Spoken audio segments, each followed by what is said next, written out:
the people and dragged them back into the camp. That's why you see drag marks, that's why you see bodies in rows on top of sheets, that's why you see bodies in neat rows, face down and in calm repose. These people did not die of cyanide poisoning. They did not drink cyanide. If they had, they would have shown two indisputable signs of cyanide pathology. Spasming of the limbs, because you're getting interference for the messages from the brain to the muscles. All right, and you start to jerk, your back brain stuff too, you breathe in, and then you can't get breath because nothing's working the way it's supposed to.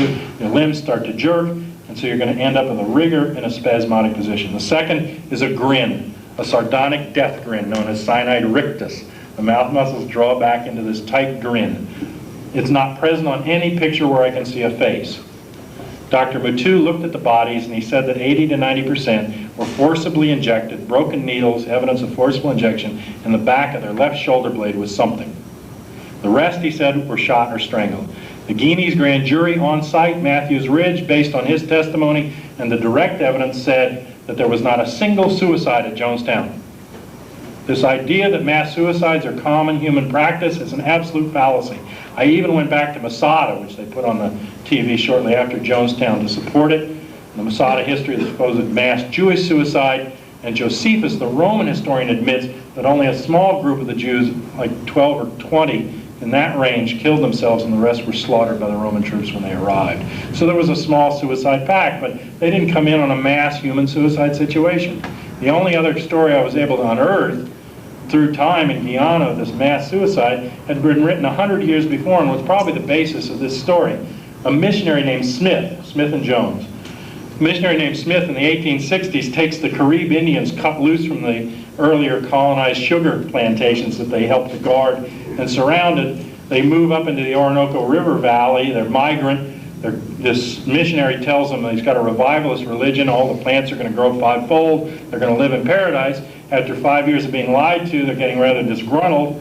They're starving up there. And so he says, well, I got it wrong. At first I've had another vision, and first you have to die. Then after you all die, you'll come back as white people, and then you'll live in paradise. And so supposedly then up there on Matthews Ridge in 1860, there was a mass suicide by these Carib Indians, probably killed by the state, but whatever happened to them, there's supposedly mass suicide.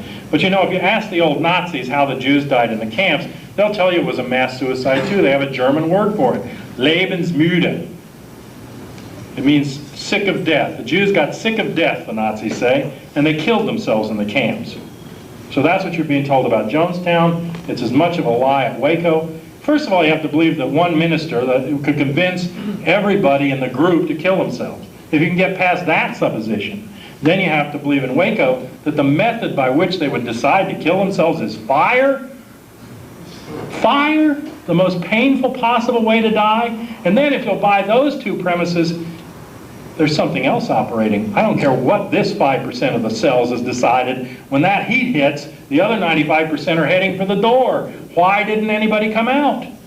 What were they doing? Sitting and burning alive like Buddhist monks, self-immolating, in protest to what? There wasn't anything going on. This is all a creation of the government. They planted the FBI. It's the only source for the mass suicide rumor. It's more of the same nonsense. They're covering up on how these things happen. These people were murdered, just as the bodies in Jonestown were murdered. It was the largest black genocide operation to that date. And when I went into the backgrounds of the top people at Jonestown, the Buford family, the Layton family, I found again connections to the top military intelligence office and naval intelligence. Layton's father ran chemical biological warfare out of Dugway from 56 to 63 for the U.S. government and gave $50 million at least for the operation down in Jonestown. This is Dr. Lawrence W. Layton. Buford, who married into the Layton family, her father was head of Navy intelligence for the whole 7th Fleet out of Philadelphia. The families interrelate also with their major stock investors in Solvay Drugs, which is I.G. Farben, the Nazi cartel that made the gas for the Jews in the chambers and put Hitler in power. All of this, the move situation, Jonestown was setting the stage for Waco. I'm sure you've heard the parallels that I'm laying out here for the idea that this was a religious leader isn't proven, or that this was even a religious community. The branch Davidians that broke off from the Seventh-day Adventists were the pacifist sect of the religion. They believed that the Seventh-day Adventists weren't pacifist enough. So how did this become the armed camp? Was Koresh just a religious fanatic, or is he like Jones, someone who, when we go into it, will be found to have an intelligence background, a sleeper of some sort, a control agent? Did Jones die? The body taken out of Guyana doesn't show the trademark tattoo on the chest. Did Koresh die? There were questions early on. First reports on CNN, 26 escaped from the fire. There were tunnels. Remember the one guy in the middle of the seats that got out to the shed? How did he get past the police line? There were tunnels out of the situation. How many people were allowed to leave? Who was killed? How were they identified?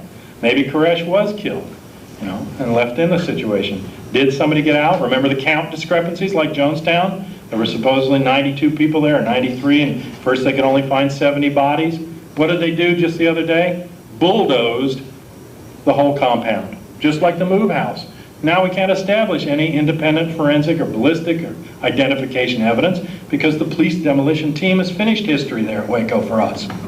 We have only the official story, and that's what we're supposed to believe. We sit quietly, a group of people are attacked without any reason. Were they after Koresh? Koresh went jogging that morning. The ATF could have picked him up. They followed him in and out of town for weeks. They had infiltrators, many of them who survived the fire, just as the Jonestown survivors. Because there were 1,100 to 1,200 people at Jonestown, but there's only 915 dead in the final count. And there's only 13 official survivors at Jonestown. Where are the rest? Where are the trained killers that operated the concentration camp at Jonestown? Where were they moved to?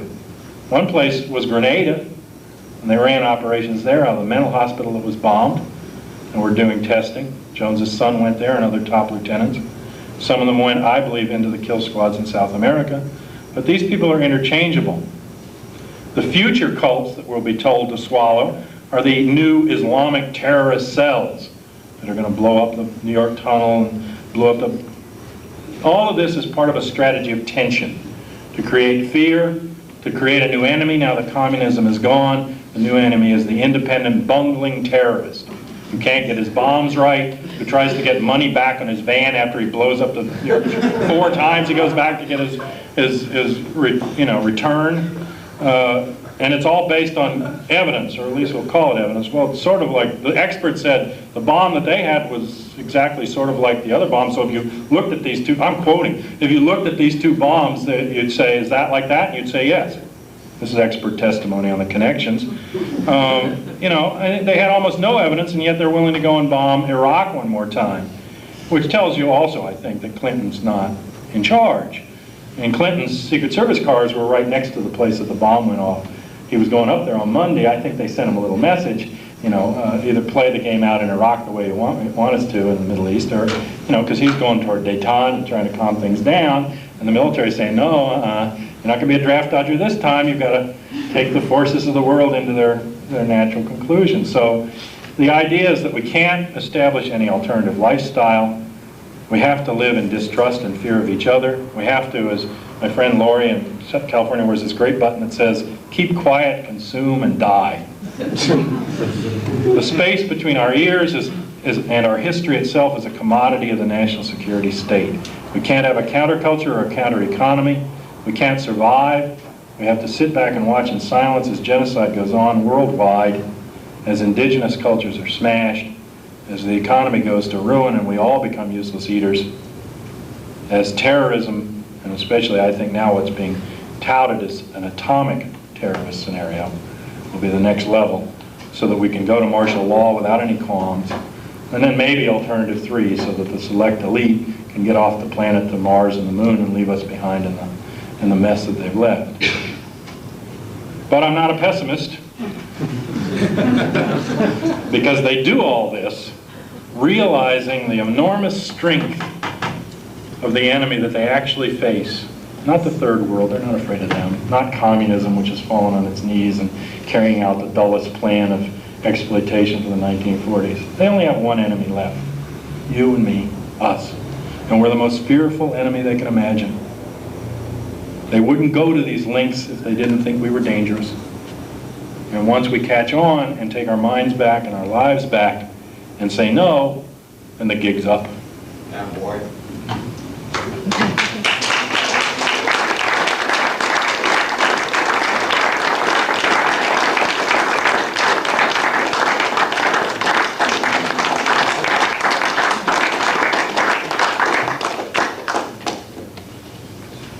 I guess if anybody's still awake, we can have questions and answers. Yes. In this vast corpus of information you've given us, virtually everything in society seems to be dominated and controlled by conspiracy. Yet at the beginning of your speech, you mentioned that you didn't necessarily believe in a conspiracy. Is there a conspiracy or not? What I said is I don't believe there's one conspiracy. I said I think there's competing conspiracies. I don't mind being called a conspiracy theorist as long as you call the mainstream historians coincidence theorists. Otherwise, we're all historians working on history, and I don't mind being called a revisionist. A conspiracy theorist is someone who makes more connections than you do. That's all it is. Just like an anarchist is somebody who wants less government than you do. And it's a pejorative term that's used to discredit me and somehow credit the coincidence believers. Certainly, I think that things are connected and they work, but not as 6 people in a boardroom planning out human history.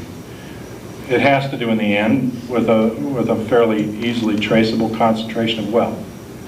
What fascism represented in Nazi Germany in the Ruhr Valley in those years was a concentration of wealth in a very few hands, a destruction of the worth of the economy and the means of exchange, failing of the banks and the dollar at the time, the mark, and an attitude based on the level of industrialization, which we have now here as well, certainly tenfold, that labor was expendable and that a certain segment of the population wasn't useful. This was the beginning of the idea that people were taking up space and that there were useless eaters that could be identified within the biases of the society at the time. That's the development of fascism and the Holocaust. It's not something that arises because a little nut with a brown mustache and a swastika on his arm thinks that everybody should die. It's an economic and political reality, and I believe we live under a very advanced stage of techno-fascism in this period. But we're blinded to it by the lies that that same system tells us. We're blinded into thinking that we live in a democracy. All a democracy means to George Bush and the rulers at the top is a system that protects their privilege. And all that communism means to them, or terrorism, or whatever it is because now, I mean, I must be a terrorist by their definition. If a liberal is treated as a bit dirty word like a communist in the 50s, then a radical must be a terrorist. So, I'll take responsibility for being a conceptual terrorist. I don't carry bombs around, I don't bomb people or shoot people, and I don't think you can beat them at that game. You can't beat them at the pop gun game. You've got to beat them up here. You've got to take that control away from them, so that the guns don't matter. You can't arm yourself enough or build the barricade that's going to stop this level of technology. You can get the people who are asked to do that death dealing to turn those guns around, and it's happened in history. And you can do the first most important thing, I think, is to tell your own story to each other, because part of what we've lost is the trust to tell each other the history of our own lives. And if we did, much of this would break down.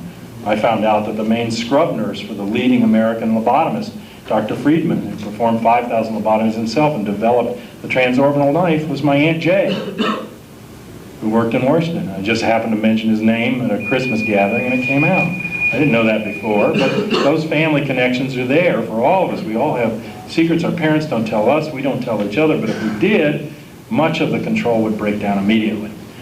We're told to distrust each other and not tell anybody what we do or who we are, and to live in little units and protect ourselves.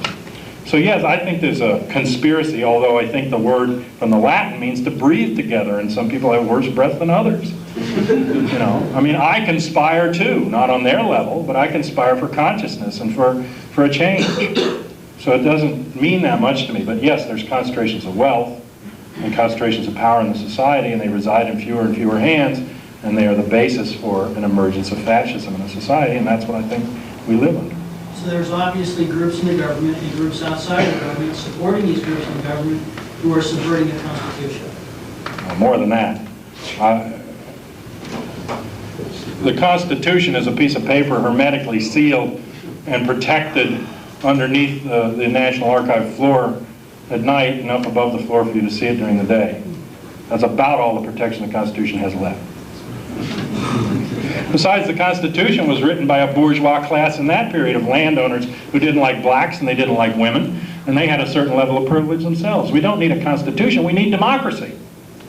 We have the technology right now, if we took it back, because it's public airwaves, to have control of 30% at least of all public radio and TV airtime to publicly debate issues so that every point of view could get out. And we have the power, even under the old Constitution, for two things very important, never used: recall, to throw the bums out, and referendum, to decide ourselves. Because it's too complex a society to have representative democracy. That dates back to the 1700s, when you have to go by wagon and you can't find out. You take the SOB you like the least and put them on the wagon and send them up there to tell you what happens in Philadelphia. That's not today. We have instantaneous communication travel. We know what's happening. What we're being told that we have to elect a representative for millions of people who can't represent any of them. Doesn't even try to represent any of them, because when he's elected, he becomes the people. Does he come and ask you what you think, or me? Would we think the same? Could he represent us, thinking how different? No. You can best represent you, and I can best represent me with the power of direct democracy. And we have the technology, and we have a tremendous need for that. It has to be in the context of free flow of information and education, and we have to control that media as well. But that and a change in the economy, because this economy is gone. If you're still looking to find something out of this, I just want to tell you, the SLLs went first, the banks go next. The money is gone, and a lot of people are going to die if they latch their fortune to this economy. We need to develop ethical systems of credit and extend credit to each other, and that can be done. And then the third most central question is the question of land, because we can't survive with the land being constantly taken over by agribusiness and concentrated in the way it is. Land needs to be taken back and put into trusts, and the people who live on those trusts for the 99 years of the trust decide what happens to the land. And then it also has to be in the broader picture. You know, you don't use arable land to make a parking lot when you have people starving. I mean, there's some ethics to land use too that are generalized, but we need a different approach to society. And I don't think the way to get there is to form a vanguard party and try and take over the government. You don't want the government. Get rid of the damn government. The government is in the way of democracy, and what we have to do is conspire to own our own lives. I lived in Carmel Valley for many years, and I listened to Mayor Russell's last broadcast. I also used to listen to Dave Emery, and I can't for the life of me figure out why he had an axe to grind against you. Well, I wish I knew. The only thing I could figure out was that Dave was mad that May left me the collection, although he had no plans that I could tell. I just think it was almost like a sibling rivalry. Mae Russell left her collection to me to develop a center, and another researcher who worked for her for many years, Dave Emery, from the minute I got there, was agent baiting me. He now says I'm connected to the Manson family, that I'm part of the SLA, that I took all the names back and gave them to Western Goals, a right-wing group, that I turned over all the information over to the Nazis so they could kill everybody, that I'm a government agent, you know, and etc. I don't know. I mean, I feel sad. I mean, because Dave had done some work that I thought was important, and he followed May's trail and he was onto things. But from the minute I got there, he was an enemy. Even at the graveside, he said to May, speaking into the grave to May, "For your sake, I'll bury the sword against John Judge." Well, I didn't even know he had a sword out against me. He was somebody that I tried to get on the radio when I could and promoted his tapes for years and didn't fight him. But when I got close to him, I found he had many, you know, reactionary attitudes, and also, yeah, it is. It's, you know, but it became, and there are a lot of people that heard Dave Emery have never heard me, and that distrust me because he says I stole $50,000. I mean, I lost close to $20,000 trying to make it work with my own money. So, I mean, you know, if I stole any of that money, it was my money I was stealing back for myself. John, I've been around since about maybe 1980, the Maharaja Guru, drawn into the Church of Scientology, and I could go on and on. Since I came here in 87, I believe it was 87 or 88, I met a woman who actually I fell in love with and planned to marry, is into a group who uses drugs to do some programming, and I could go on and on, but I won't. The point is, what can be done about it? Who here knows any of those kind of things? What about the kids? This stuff happens in colleges. This stuff happens in school. You know, it's no, well, I call them dangerously intelligent, the people that are promoting this, that drawing people in.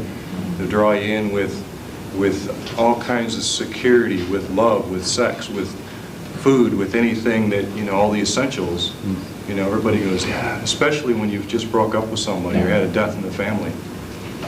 And, you know, I played with the tin cans in Scientology and all that, so what? But what can be done about it?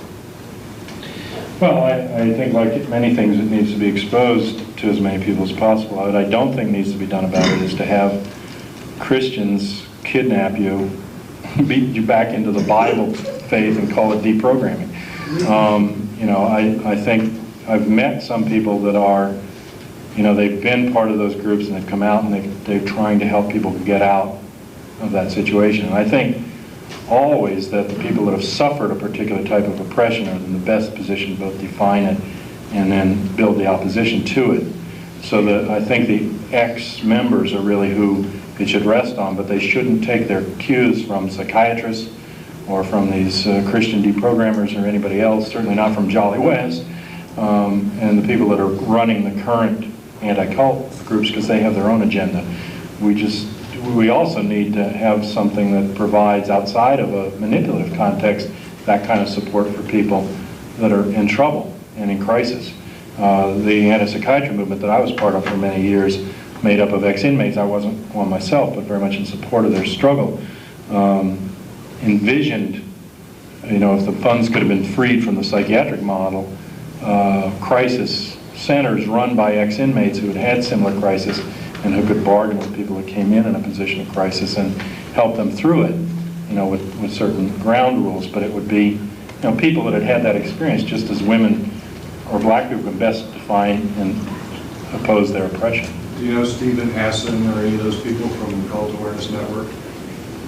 That name seems to ring a bell. Do you know what group he was in? Cult Awareness. Oh, he was one of the moons. Yeah, I think I did meet He wrote a big, him. thick book called Combating Cult Awareness. I talked to several people on the mainland during this whole thing. Anyway, Is he with CAN currently, or? as he was about 3 years ago, I don't know, but he wrote that big book. I think I did meet him at a conference where I spoke about Jonestown. Yeah, but of course I wasn't well received because the message about Jonestown was very different than their message was get back with the Christianity, get back with the family, be what you were. Well, these people break from their families for a reason. Sometimes there's abuse, there's alienation, there's crises, there's different things, you know, and it's not just a matter of come home to daddy and fit back into the role. I mean, people are disenfranchised out there because something's happened and the family isn't working, and that support falls off and these people become fair game for the military recruiters or the cult recruiters and get used. But if there was a non-manipulative alternative out there, you know, for people, a place that they could turn that was really a crisis center that wasn't playing a game, you know, I think it could do it. But the only people that can do that, I think, are people who have had that experience themselves and don't have an agenda. And it's hard to find people without agendas in a society that trains you from very young to have very personal and obnoxious agendas for maintaining your privilege, class privilege, your race and sex privilege and everything else. So what's the agenda here tonight with all of us, just to hear about it, or is there something that can be? Well, I think Richard was mentioning earlier, I don't know if you were here during the introduction, that he was hoping that some people, yeah, there's certainly enough people in this room to make a difference well beyond this island if they wanted to work together. You know, and I think you can both do further study. I don't think everybody has to do the homework that I do, that's the whole thing. I think people have to define what's wrong where they are and start to gather together with people that realize that and work for that, whether it's in their organization, their church, their home, you know, the business or the broader community. But the primary thing, I think, is to establish democracy. Another thing I think would be important, and you could just do it as a kind of a model, even though it had no legal power, is get all the addresses of people on the island, residential addresses of actual people living here, and sometime before April 15th, send them out a mailing, and the mailing would have a brochure with a pie showing them how their taxes are spent. It could be federal, local, both. Just how they're currently being spent. And then put in a 3-part carbon form with a blank pot so they could fill in how they want their taxes spent. And stick one in with their federal or local tax. I don't have any legal thing, but just this is my way I want my taxes spent when I pay them. and then stick one in to an envelope to go back to the group that issues it, put in a return envelope, and then keep one in the drawer. And the group organizing the mailing then can collect these and draw up a pie that's really representative or democratized version of how people want their taxes spent locally or federally. And then you can call on the so-called representative who's actually voting to spend your taxes and put his pie up there next to it, or her pie, and then ask them to come out and explain who it is that they're representing.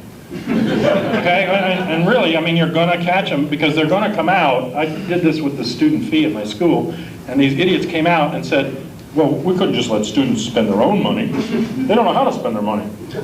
You know, and the neo-colonialism of their attitude would just be right on the surface, like, we can't do it that way. But you would have planted a seed as well among anyone that pays taxes. But, you know, why aren't I in control of how they're being spent? Why do I have to rely on these people that aren't representing me?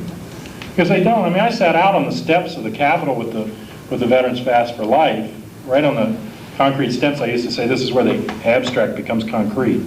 And, you know, they pull up, these senators and representatives pull up in these 4-door limousines. They get out in these $500 suits. You know, they didn't look like anybody I'd know or want to know, much less represent me, and they'd walk in to do their business. And a friend of mine said, well, you know, they have to wear a suit, it's a formal occasion. I said, yeah, it's our funeral. It's a formal occasion they're presiding over.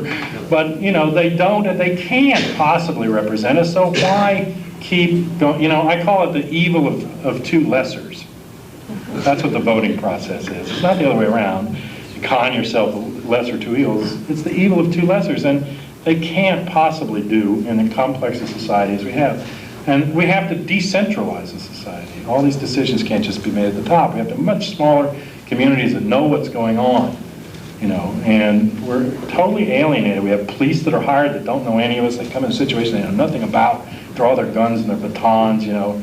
Courts that don't, I mean, the whole system is just totally to disenfranchise us and separate us from ourselves, and also to make it so we can't trust each other. You know, and then we can turn our backs to it and try to preserve our privilege, or we can realize that there isn't any privilege left worth preserving, and we ought to go about having a human community. May I ask about H. Ross Perot, the entire scenario?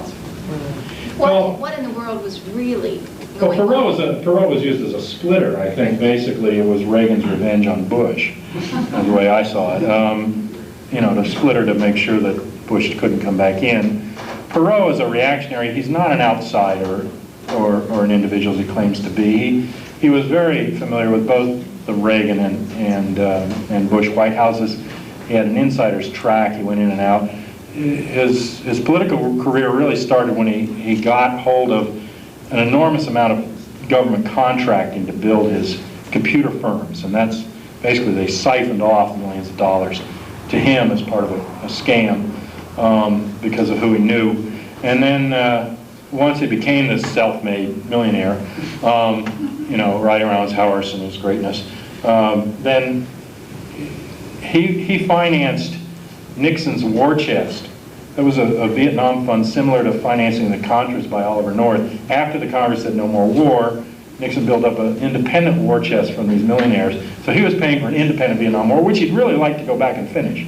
I mean, his whole thing, you hear him talk about Vietnam, you know, we were just tricked by the government into losing, we ought to go back there and smash them Vietnamese into, you know, right? And, you know, it's, he's really racist and reactionary at a very core level. He doesn't care about other people, but he was also the one used to promote this mythology that there are remaining POWs in Vietnam being held in prisons in Vietnam, and the government won't let anybody know about it. To me, it's like Dansky and the UFO nonsense. They come up with a government lie, and then they tell you the government's covering up the lie, so you'll believe the lie. Because if they told you the government told the lie, you know it was a lie. So now it's so bad that they have to tell you the government's covering up the lie that they're telling, so you think maybe it's true. And there's a good book out called Myth-Making in America, MIA. But this whole POW MIA scam was started by Perot and by the military intelligence so that we wouldn't normalize relations with Vietnam and we wouldn't pay them any reparations on the basis that they were holding our MIAs and POWs. The number of MIAs was the least for any war, it was like 4%. And most of the guys were medevaced out. There were a few that were blown up in the jungle or lost. I worked with the veterans coming back from Vietnam for all those years, and they told me over those years that upwards of a division went absent. Now, some of them just took families in Vietnam and they lived in country. Some of them joined the other side. Some of them went off into Laos or Cambodia. A certain percentage of MIAs and POWs are actually cover operations. One of the best covers for an intelligence operation is to say that you're dead. Then nobody's looking for you while you do what they want you to. And they had, remember, a 10-year war in Laos without anybody knowing about it. If you think that people say, like, how can they have a conspiracy? They can't keep a secret in this country. 10 years of a bombing war in Laos with people dying there and the medical supplies and everything else, and the troops and tanks and planes being moved in, and not one word in the U.S. press. A 10-year war that we knew nothing about until the end of the war. So believe they can keep a secret. They know what a secret is, and they know how to keep it, and they know how to recruit the people that'll keep it, and they'll kill them if they don't. A real secret. That's why it's funny, people talk about covert operations. We don't even know what a covert operation is. Because by definition, we know about it, it wasn't a covert operation. You see, I mean, the really covert operations, nobody's talking about. Well, I talk about a few of them, but I'm a conspiracy nut. So, but I mean, you can get at them. In fact, in the Reagan years, they came up with a special classification for people who could look at the little pieces of the puzzle and come up with the whole mosaic. And they actually made a blacklist of these people, and they're not allowed to see even released government documents in some areas, because by looking at stuff that's otherwise public, they might figure out what's going on. This is this Office of Secret Information, and that's the office that's going to control the release of the Kennedy files. That's the office that's in the law to come in, this one that blocked everybody out. But Perot supported this lie. The first people that came down there are supposedly veterans. None of them were Vietnam veterans down at the wall. They've been given their Vietnam uniforms in mint condition. They weren't used by Fort Hubbard, Army Intelligence. One was a Vietnamese, some were Korean War vets, and they've got the most reactionary vets. I mean, these guys want to go back in and do some more killing, pumping this lie. But Perot was a major supporter of that. He's the one that financed the Rambo missions, where they took this guy Bo Greitz and sent him in to look for the POWs. He and William Shatner were the two major financiers for that. But what I'm wondering is, who is Clinton then? I mean, whose side is he on? Well, not on our side, certainly. Clinton comes from a British royalty family himself. I mean, nobody, understand, if you had enough money, you'd bet every horse in the race. Okay? And they don't let anybody run for president that they have, some segment hasn't already okayed. Usually the presidency is a split ticket between major factions in the class. Like you'll have a Southern Rim candidate from the military-industrial complex, and then you'll have a liberal from the Eastern establishment, or so-called. I mean, when push comes to shove, their true colors will show, but at least that's the idea. I saw a great parade in Massachusetts one time with a float that had an elephant and a donkey in a bed. And the bedsteads were big blocks that said ITT and mobile and everything. And they're cavorting in the bed, and as they go by, the cans are streaming out the back, and the back sign says, "Still married." So, I mean, it's not like they're giving you two real choices there. In fact, Clinton had stuff going on in Arkansas through this J. Stevens financial empire that tied into BCCI and the Bush money. The guy that he appointed Secretary of the Treasury, Mr. Benson, was an old Bush campaigner, and actually one of the people that helped kill Kennedy. You see, so they bring, how can you have Clinton as a liberal and he has Gergen as his press secretary? And this guy that said he wanted to be in the Bohemian Club where the Kissinger and the boys go out and take their clothes off in the woods, and it's a special club for the rich, but he gave it up for the president job, he won't go out there and really tell us who he is. So you have this situation where they're clamoring for control, and one will get sort of near the top, and when they get near martial law, or think they are, then they really start fighting. They knock each other off, and that's part of what was happening with Bush and Reagan. The Bush engineered the Reagan shooting in order to put himself in this crisis management control, but as they get closer to thinking they're going to have absolute control, they're like rats on a sinking ship. They all jump, at each other, and they have no loyalty. They don't understand human trust. They only understand manipulation, and so they start fighting each other. But Clinton comes from, he has bad money, he has ties to, to bad finances, and he may be well-intentioned on his own level. I mean, you know, he may think of himself as some sort of a do-gooder, you know, that's had to cut some corners now and then, you know, to relate to the wrong people to get where he is. But now he's where he is, and now he realizes, as everyone does when they get there, that it doesn't mean crap to be the president. It's a step down, in fact, to the real rulers of the country. But he gets to be up there and run the White House and show his face. But whenever he goes against them now, you see, I mean, they surround him, they slam him in the media, and he backs off. He won't do anything. He he backs off on every promise that he had, because he has to. No, but why would he even initiate any kind of objection to the establishment? Well, he had to during the campaign so that we would at least think there's an alternative there. I mean, you know, and he can't just say exactly the same thing as Bush, then we would have elected Perot. You know, if we elect Perot, then we really got the little fascist on his white horse, you know, coming into the White House to save us all. It's simplistic. Just pick up the hinge and look under there and see what's wrong. You know, what's wrong in part is Ross Perot.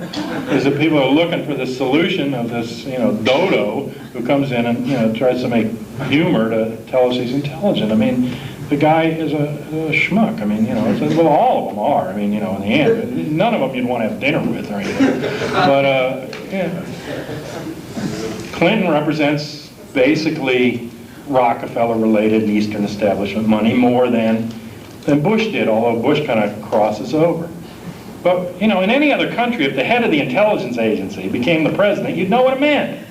But here it's like, yeah, well, you know, Bush is a good old guy. They brought him in there. He didn't have any CIA experience, but they made him the head so that he could sort of calm things down and he's a negotiator and a problem solver. I mean, this guy's intelligence background goes all the way back into the time that he graduated, you know, from school and is recruited in from Yale, from Skull and Bones. That's the class where Buckley was brought into the CIA. I mean, it's not a secret where these guys come from, and they get CIA money and they do their dirty work, and he's part of the Bay of Pigs, part of the Kennedy assassination. You know, you don't get there without doing something. So Clinton does something for somebody. You know, he represents somebody, and, you know, just like Bush couldn't get in without bringing in that dodo Quayle.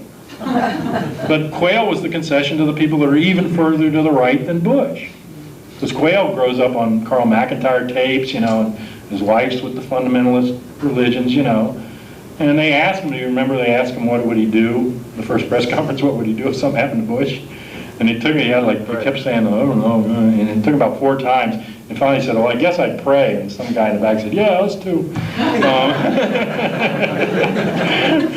You know, but I'm just, it's not that these guys don't have anything, because he was put in as part of a strategy. All the people in Congress who tried to expose the CIA, like Jacob Javits and Frank Church and the people who did the reports in the 70s, all that drug money that they had coming out of Southeast Asia was put into, and this is part of Contragate that never was pursued, but it was there that Oliver North was financing elections with the Contra and drug money. And it was elections in the United States. They were pummeling money in underneath these PAC, right-wing political action control covers, to get those guys out of office and put their people in. And so that's what happened in Indiana. That's how Quayle got into office, was on that drug money.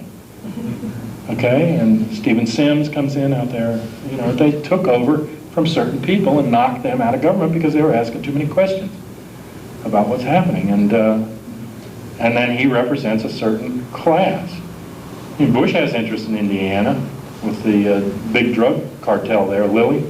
He was on the board of Lilly. That's big money out there. And I don't know, I mean, it's just that we've got to stop focusing that somebody's going to ride up there on a white horse and save us. We're the only people that can save us. And we've got to take responsibility. How do you propose doing that against such a formidable foe?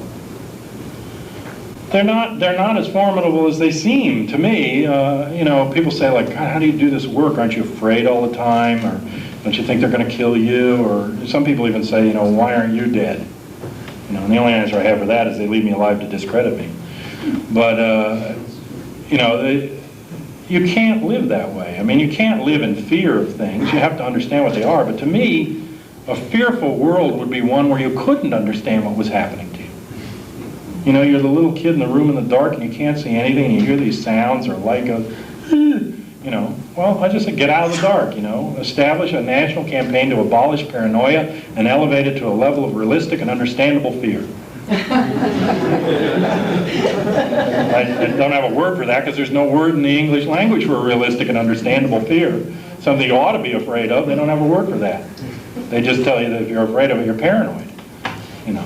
Well, You ever been investigated by the IRS? I'm audited, you know, chased after by them for funds that I'm supposedly not paying them. Like harassed? Well, I guess if they go after your bank accounts and ask you for money, then, you know, $1,000 a year, that's harassment to me. But, you know, I assume I've been investigated by most of the agencies. I know FBI did. I know that this Security and Intelligence Board that they had back in the 60s did. I know that Air Force and other military intelligence did, probably because of my mother's position in the Pentagon.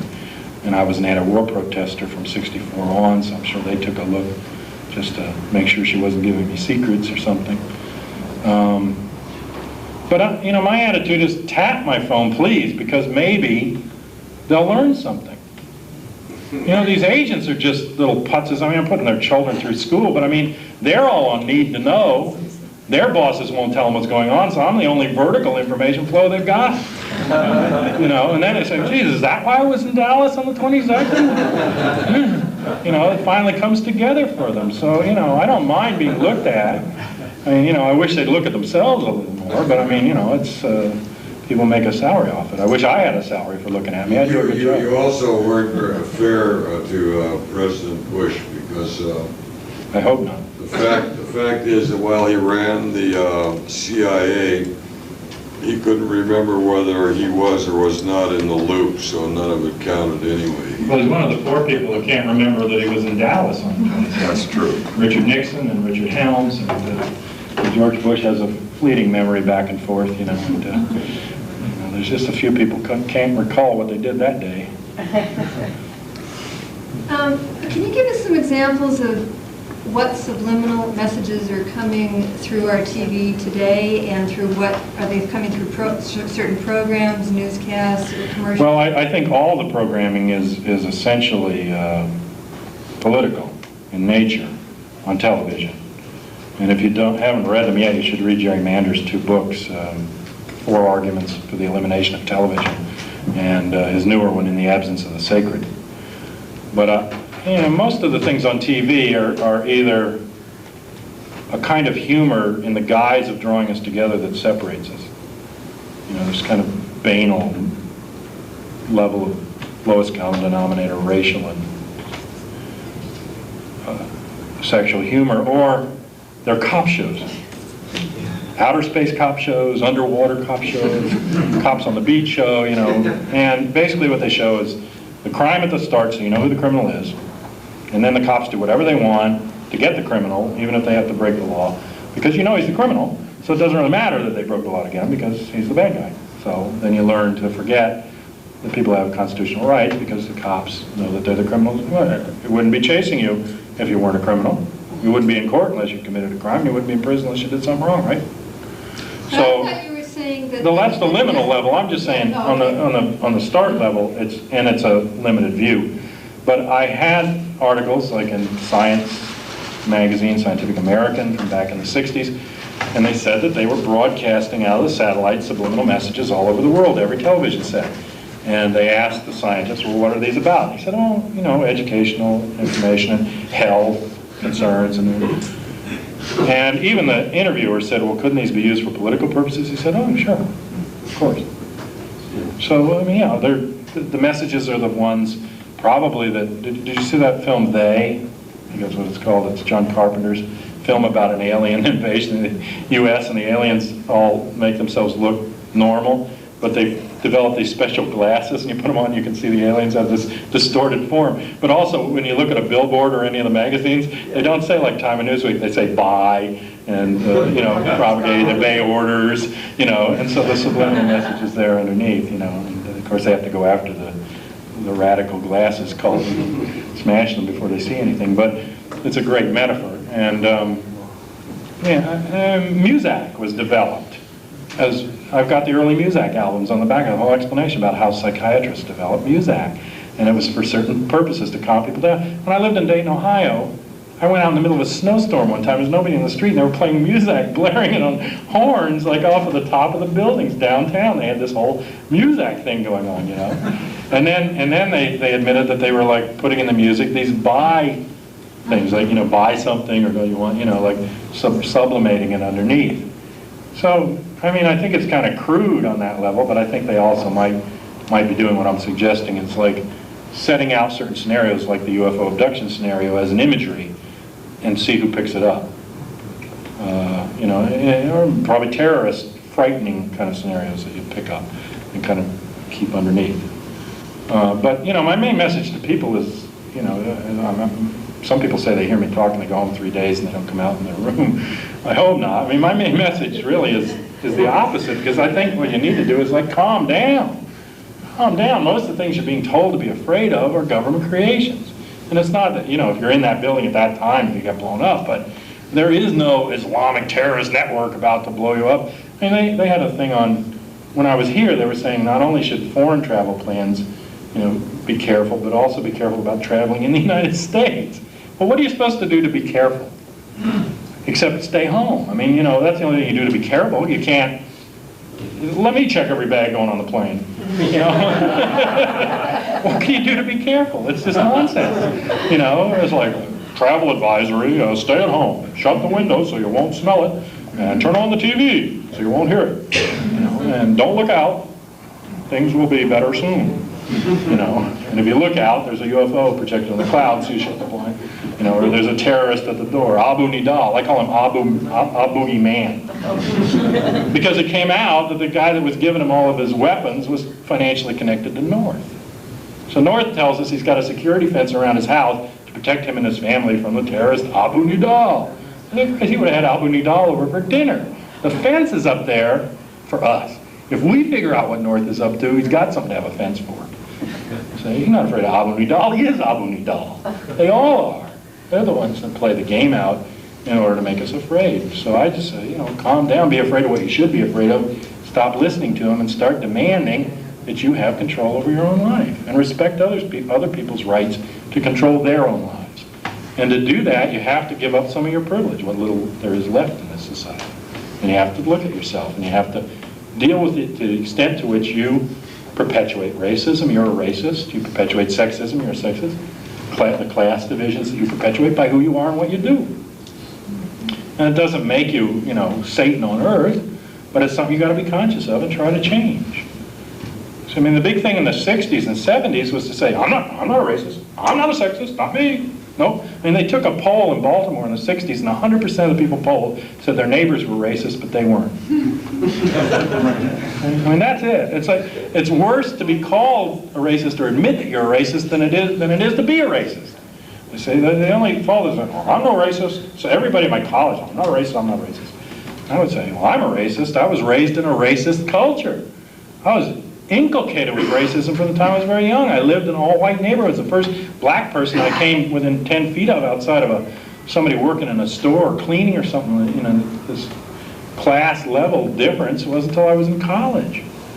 You know, I was raised in that culture. I was raised with sexist attitudes and all of that. And what I say about it is, I want to be conscious of my own racism. I want to be conscious of my sexism. But if I just deny it, I'm not getting anywhere. So we have to take a look at ourselves and to what extent we're buying into this system. And we have to pull that needle out of our arm. We have to stop depending on them. We have to stop making them the point and find a different way to live. And there are a lot of different ways to live. There are a lot of different ways to survive. It may not seem as easy for a little while, but believe me, it's not going to get very easy soon for a lot of people anyway. You go to a major city in the United States, you can see how large the strata of people are that don't have a job, they don't have a home, they don't have a place to turn, because they don't need us anymore. And they're making that more than evident. They don't need us. They don't need our labor. They don't need us to grow their food. They would like a situation the Rand Corporation studied where at least half of the world population would disappear. At least half. It's probably more now that they like. And then they could live comfortably, the few. But the reality is that there's enough arable land in every nation in the world to feed, more than adequately feed the people that live in that nation. Even in so-called overpopulated nations like India and China, if the arable land was used efficiently to grow food for consumption of the people who lived there, they would not be starving and they would survive. Now that's the ground level reality. But the other thing is an economic system that funnels that arable land into the hands of a select few that make a profit by growing not food but cash crop on that land and then exporting the little food that they do grow into an international market so that we can be, in the United States, 6% of the world population consuming 60% of its production. 60% or better of the energy pie. Under 2% of the people in the United States own 95% of the stocks, over 90% of the land mass. Private ownership concentrated in about 1.5% of the population. Now that's fascism. That is fascism. Because at that point, with industrial development, they don't need labor. And you are an expendable piece of dirt. Your existence means nothing to them. Now it means something to me, and it should mean something to you, and we should mean something to each other. And that's the lie that I think we have to confront first, is that we can't rely on this system for survival. It's not going to let us survive. We're expendable. We're gone. We're done. That game's over. To me, that's not a reason to be afraid. It's a reason to rise up and take control. You mentioned bad money. Is it true that every red cent that we earn or spend is of blood money, and that it supports the people that have the bad money? Well, the money is devalued and inherently inflationary. Even when it was on a gold and silver standard, it's still inherently inflationary because those are scarce items. Monies have to be issued in order to be equitable. They have to be issued either on a basket of commodities so that they don't have such a fluctuation. Like you can take 30 basic commodities, gold, wheat, copper, on the world market, and you can track their fluctuations in terms of value, and you can base a currency on that. This was done in Experiment in Exeter, New Jersey by Ralph Rassotti, an economist who predicted the Depression. He called them constants, and in fact they were. They not only remained constant in value, they increased in value while the dollar went down. So the people in the 5-year experiment, the banks and the local stores recognized the currency, and they made money. There were communities they either have to base it on that or you have to base it on real production. Okay, so that basically when the crop comes in the door, you get a king's stick for that amount of crops. I mean, you know, it's based on the GNP. If you base it on a metallic or bimetallic standard, or you base it now on the whim of the people issuing it, you've got an inherently inflationary situation. You've also got a situation that inflates whenever you take anything out of the economic flow of production and consumption that doesn't put a product back into that flow. And 3 primary examples of that, protected by state force for a very long time, are rental on lands.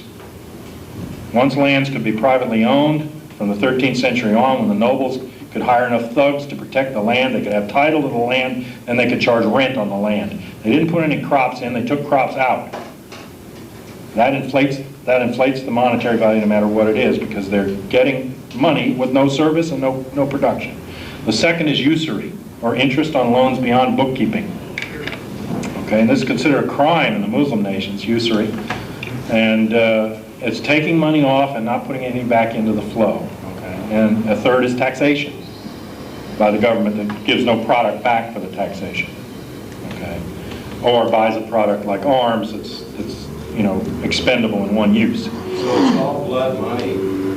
Well, then once it inflates, it also concentrates. Certainly it's all, I mean, Proudhon, the French anarchist, said many, many years ago in the 18th century that property is theft.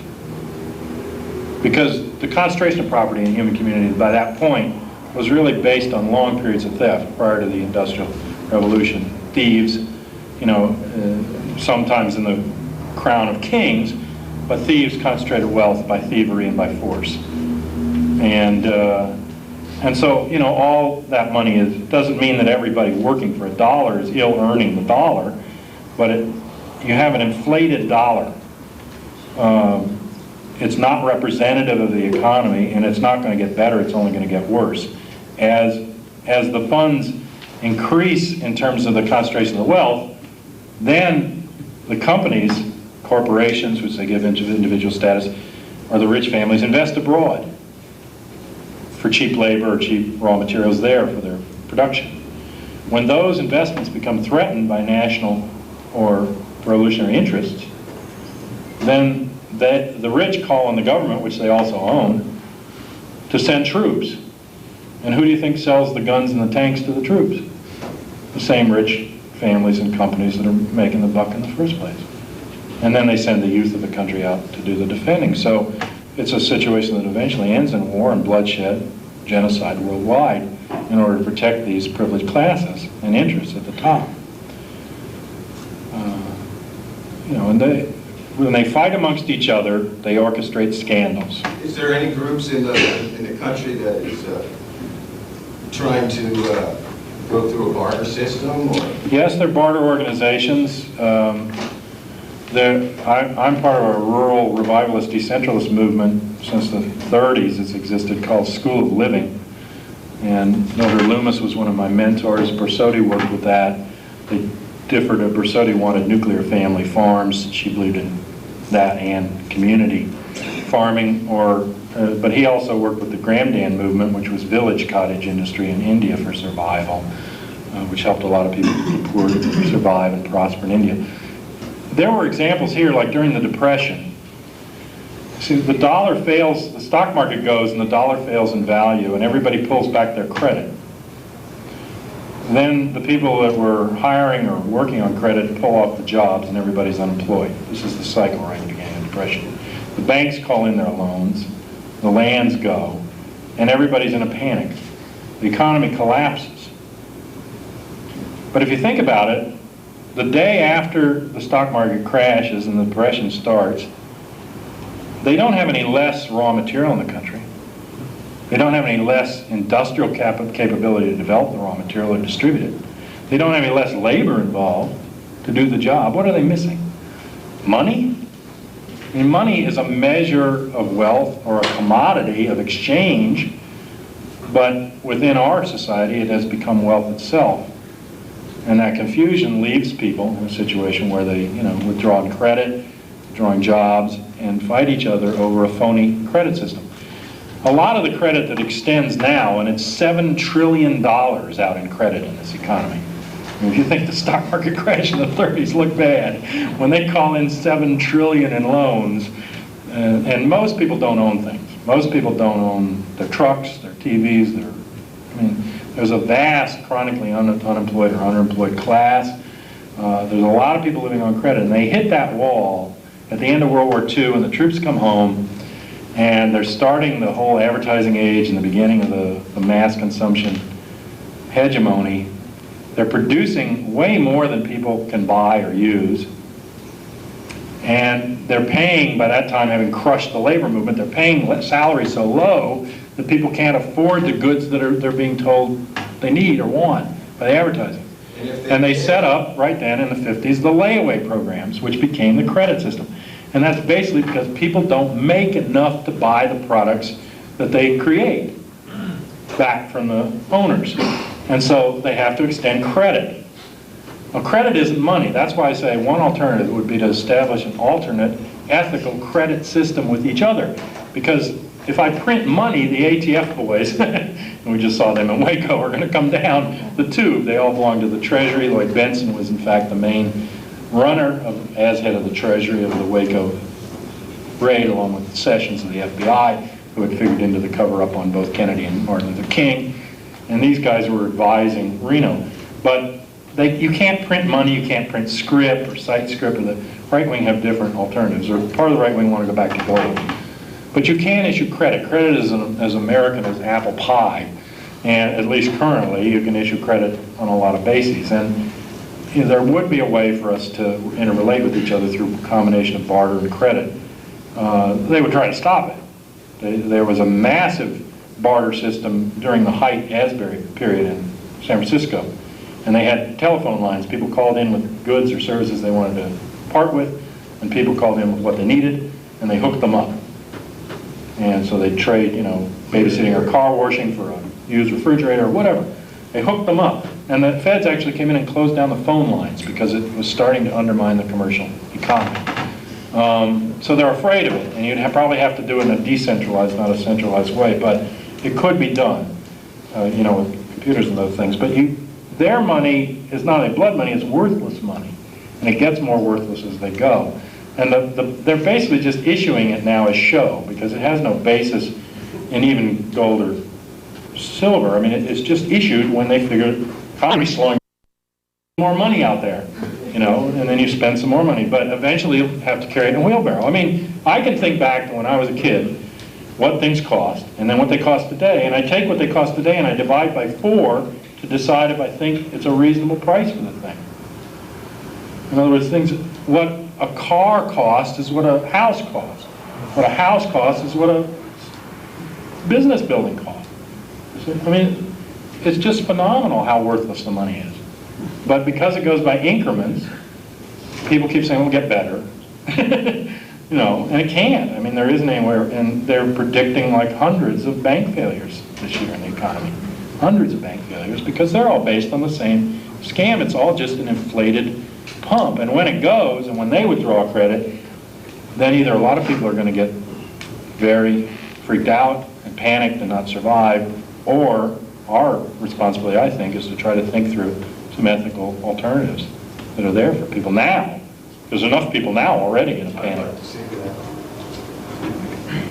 But yeah, all blood money. All money is blood money, and all property is theft. John, my question dovetails with him. The fundamentalists seem to think that there's a fiscal conspiracy to devalue currency and replace it with a vast credit system, ultimately culminating in some type of psychological control. Do you see that happening? I think I've just described it.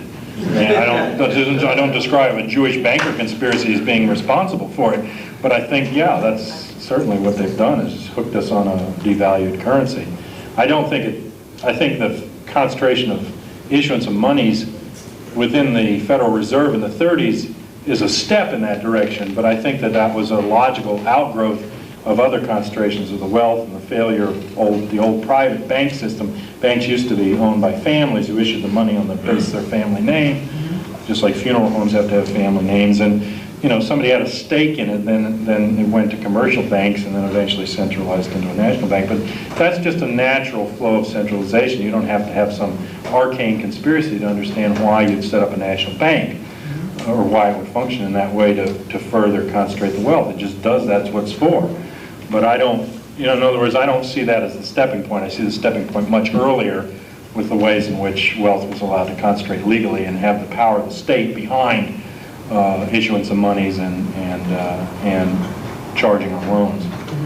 As long as those are state protected, you can't get beyond them, I don't think. And then the third is title to lands, because land is the central question. Land and money are central to freeing people up. But what I'm saying is that you can do it yourself. There were communities in the Depression. Everybody else is going broke. These small communities in the South issued, the banks took in greenbacks, knowing that they were useless, and issued local scrip. And the banks and the community and the stores recognized the local scrip, and they issued it on an equitable trade basis. Give me your dollar and I'll give you this piece of scrip. I'll recognize the scrip in your account. You can spend the scrip at the store. Then they turned local production inward, so that the first production of food and clothing and whatever was done for local need.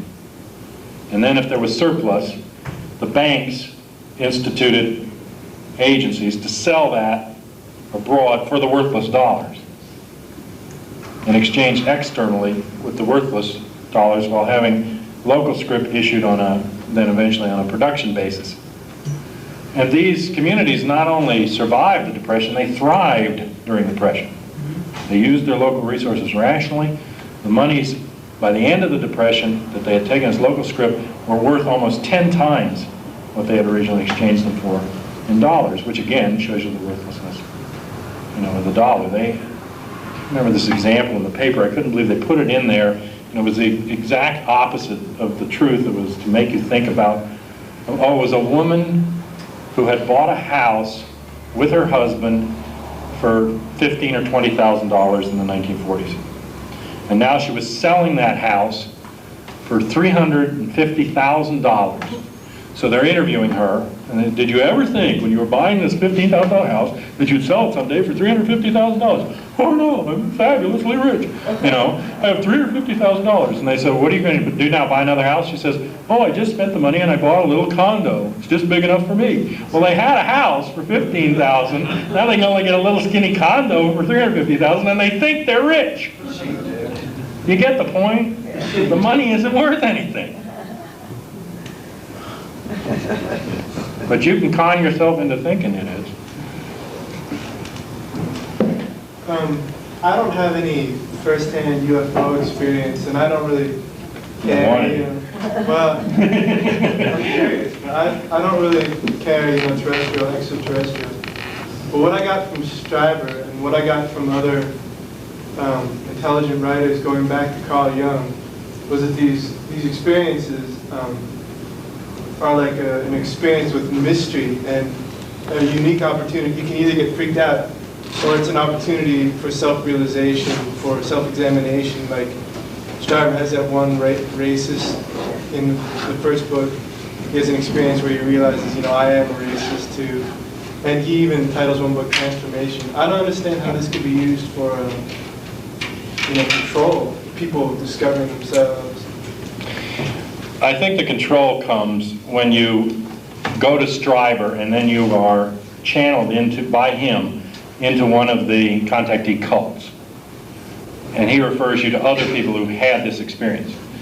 Those cults, in turn, are channeled through to the Space Brothers and everything, and their information is run by military intelligence. Let me give you one. I gave you the example earlier, the UFO group out in the desert was single out and they see the saucer. Another one, similarly, in the New Age group, a shamanistic organization, is run by this guy named Harley Swiftdeer. Now that's not his real name. He's an Army intelligence agent from Korea, in the Korean War. He has all these white people in the group take native names. So it's like Marjorie Morningbird, and they all take these names that they think sound like native names. And then, not only that deception, but they have this vision quest you go through. And when you go through it, they give you this drug, ecstasy, or XTC, they call it ecstasy. And while you're on the drug, then they guide you through this experience, and you see the Space Brothers come to you in this experience. So I was dealing with a researcher who had seen a connection between the mind control victims' descriptions of consciousness and the UFO abductees, the missing time, a number of other elements, and began to suspect that this stuff was part of mind control operations. This woman had gotten out of this group, gone through the ecstasy thing, believed in it for a while, gotten out of it. She was a little freaked out at the time because when the Space Brothers came, among the things they did is they gave her a gun. It was in a plastic bag, and they handed her this gun, and she didn't like guns. And they told her that she better get used to carrying a gun around and learn how to use a gun because they might have a big job for her someday, and she'd have to use it. Then they told her, and these subsequent things with the Space Brothers come, they told her they wanted her to follow John Lennon around and try to shake his hand. And subsequently, in one of the meetings of the group that she was at, another woman who used the name Arlene Skywalker, who was her guide to these beings, told her that she had also been the guide for Mark David Chapman, the guy that actually shot John Lennon. Now see, this is what I think that this can be used as a programming matrix, just like Satanism or the black dog that talks to Son of Sam. You're really a government assassin. And then also later, when she remembered the event years after getting out of this and getting away from it, the human faces reappeared. The UFO beings went away with the little slit eyes, and human faces appeared giving her the gun.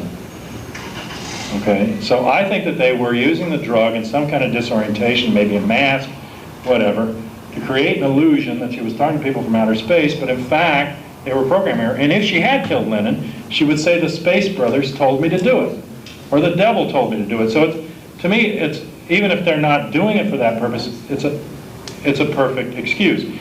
Can you get something out of the experience? Probably. Anybody can develop something positive. I never used any drugs. I never used acid. I never smoked marijuana. I don't drink liquor. I never used any drugs because I didn't want to change my flow of consciousness and the history of my consciousness. I didn't want to give that up because I didn't want to lose something in the process. But I knew people, especially in the 60s when the acid was relatively pure before it got the strychnine and all the government drugs in, the old Owsley acid, and people would smoke marijuana then before the Parquat was sprayed on it and all the drugs became chemical toxins, that I thought, developed something from that experience. I mean, I thought it opened them up a little bit.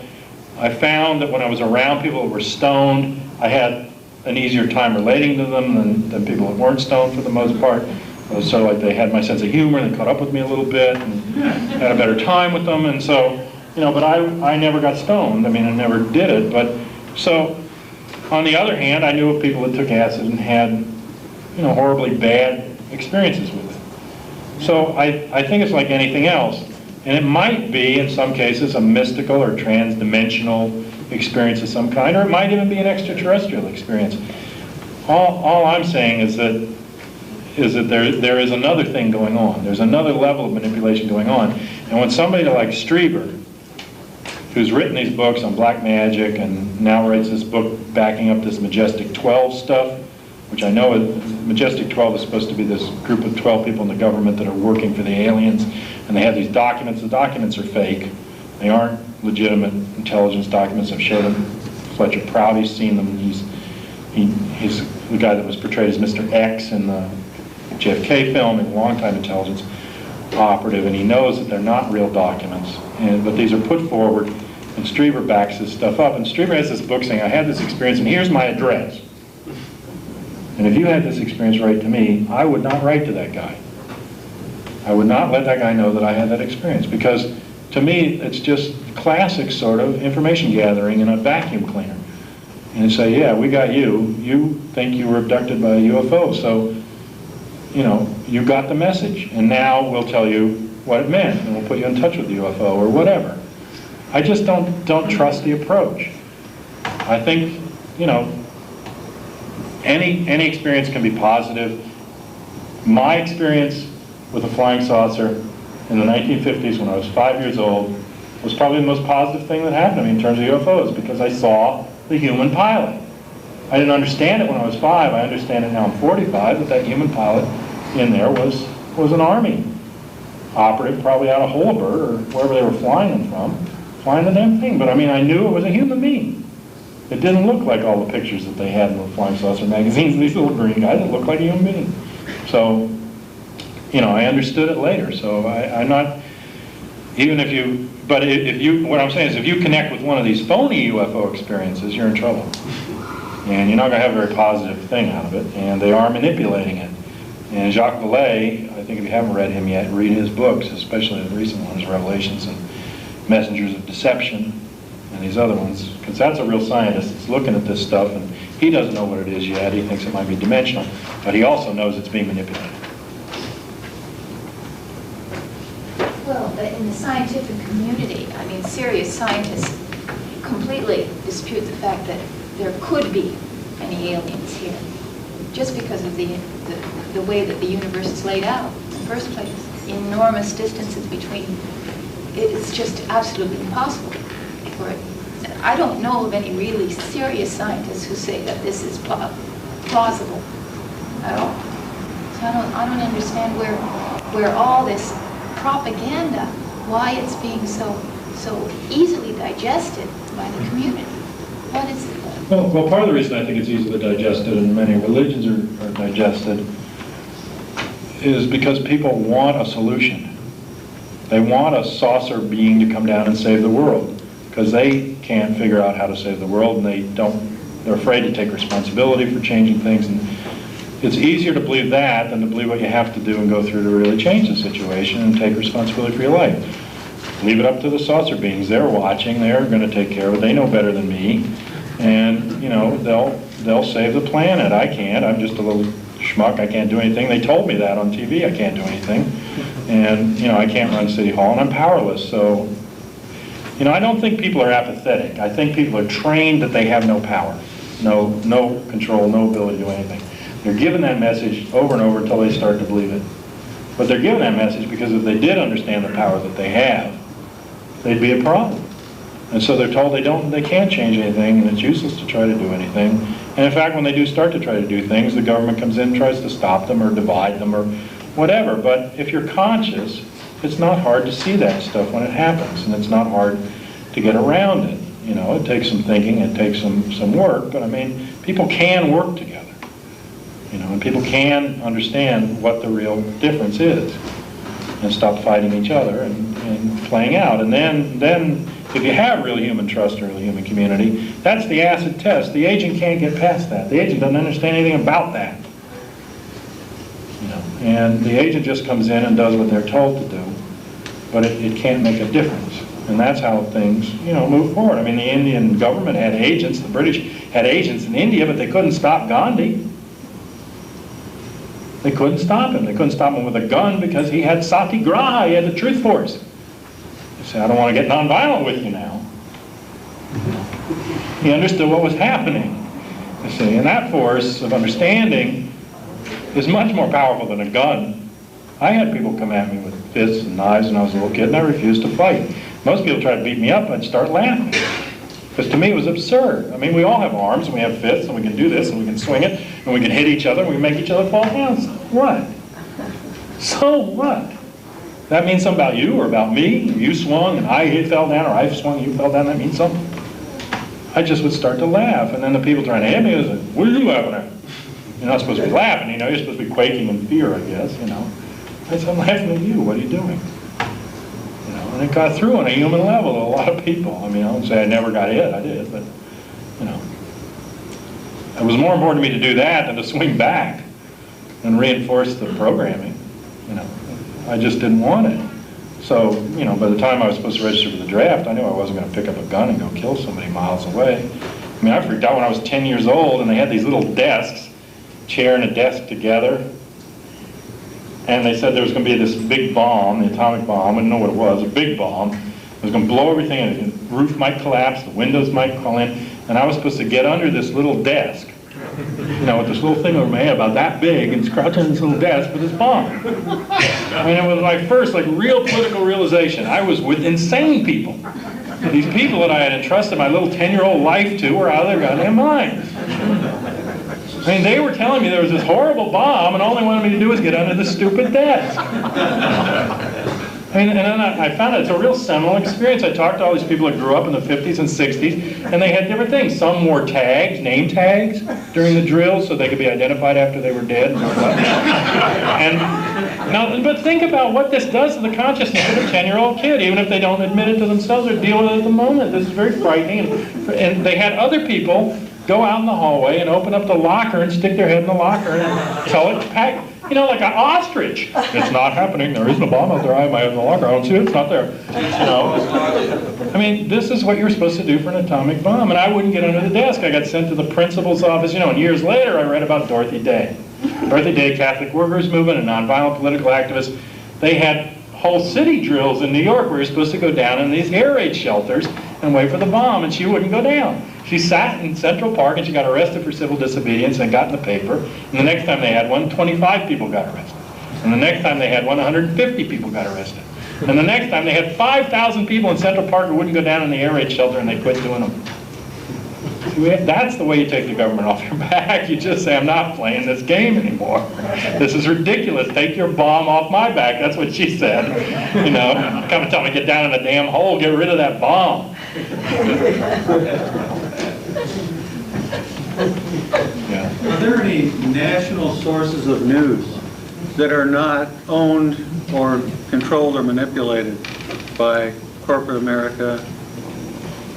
Yeah, people say, how could they control the news? It's a free press. You know, how could they not control the news? How could they maintain the level of control that they have and not control the news? The news is a corporate entity. The news is owned. CBS, ABC, those are corporations. They aren't benign, non-profit, democratic societies. They're privately owned and run, or corporately owned. A study was done on the concentration, this was some years ago in the 70s, by Congress, the concentration of wealth and control over corporations. 20 corporations at that point owned all the major media in the United States. All electronic and print media, 20 corporations. Do you know that now, they just did a study, it's 6? 6 corporations. The major television networks were owned through an interlocking board of directorates by the Rockefeller family. ABC, CBS, NBC were all Rockefeller-owned and manipulated firms at the board level. So that was all Rockefeller news that you got through all those years, you know, and the trusted Walter Cronkite. You know, Walter Cronkite came in 1967 to support the Warren Commission with Dan Rather and did a special. And he comes and stands in Dealey Plaza, and he looks up at the window where Oswald was supposed to have been with the rifle he was supposed to have shot to do all the damage he did. And he says, you know, it just doesn't seem possible that one man firing from one location could have done so much damage. Under ordinary circumstances, it just doesn't seem possible. And then he takes his glasses off and they pan the camera in so you know it's serious. He says, but these were no ordinary circumstances. He was firing at the President of the United States. Well, we know that physics then suspend themselves and bullets do what they want.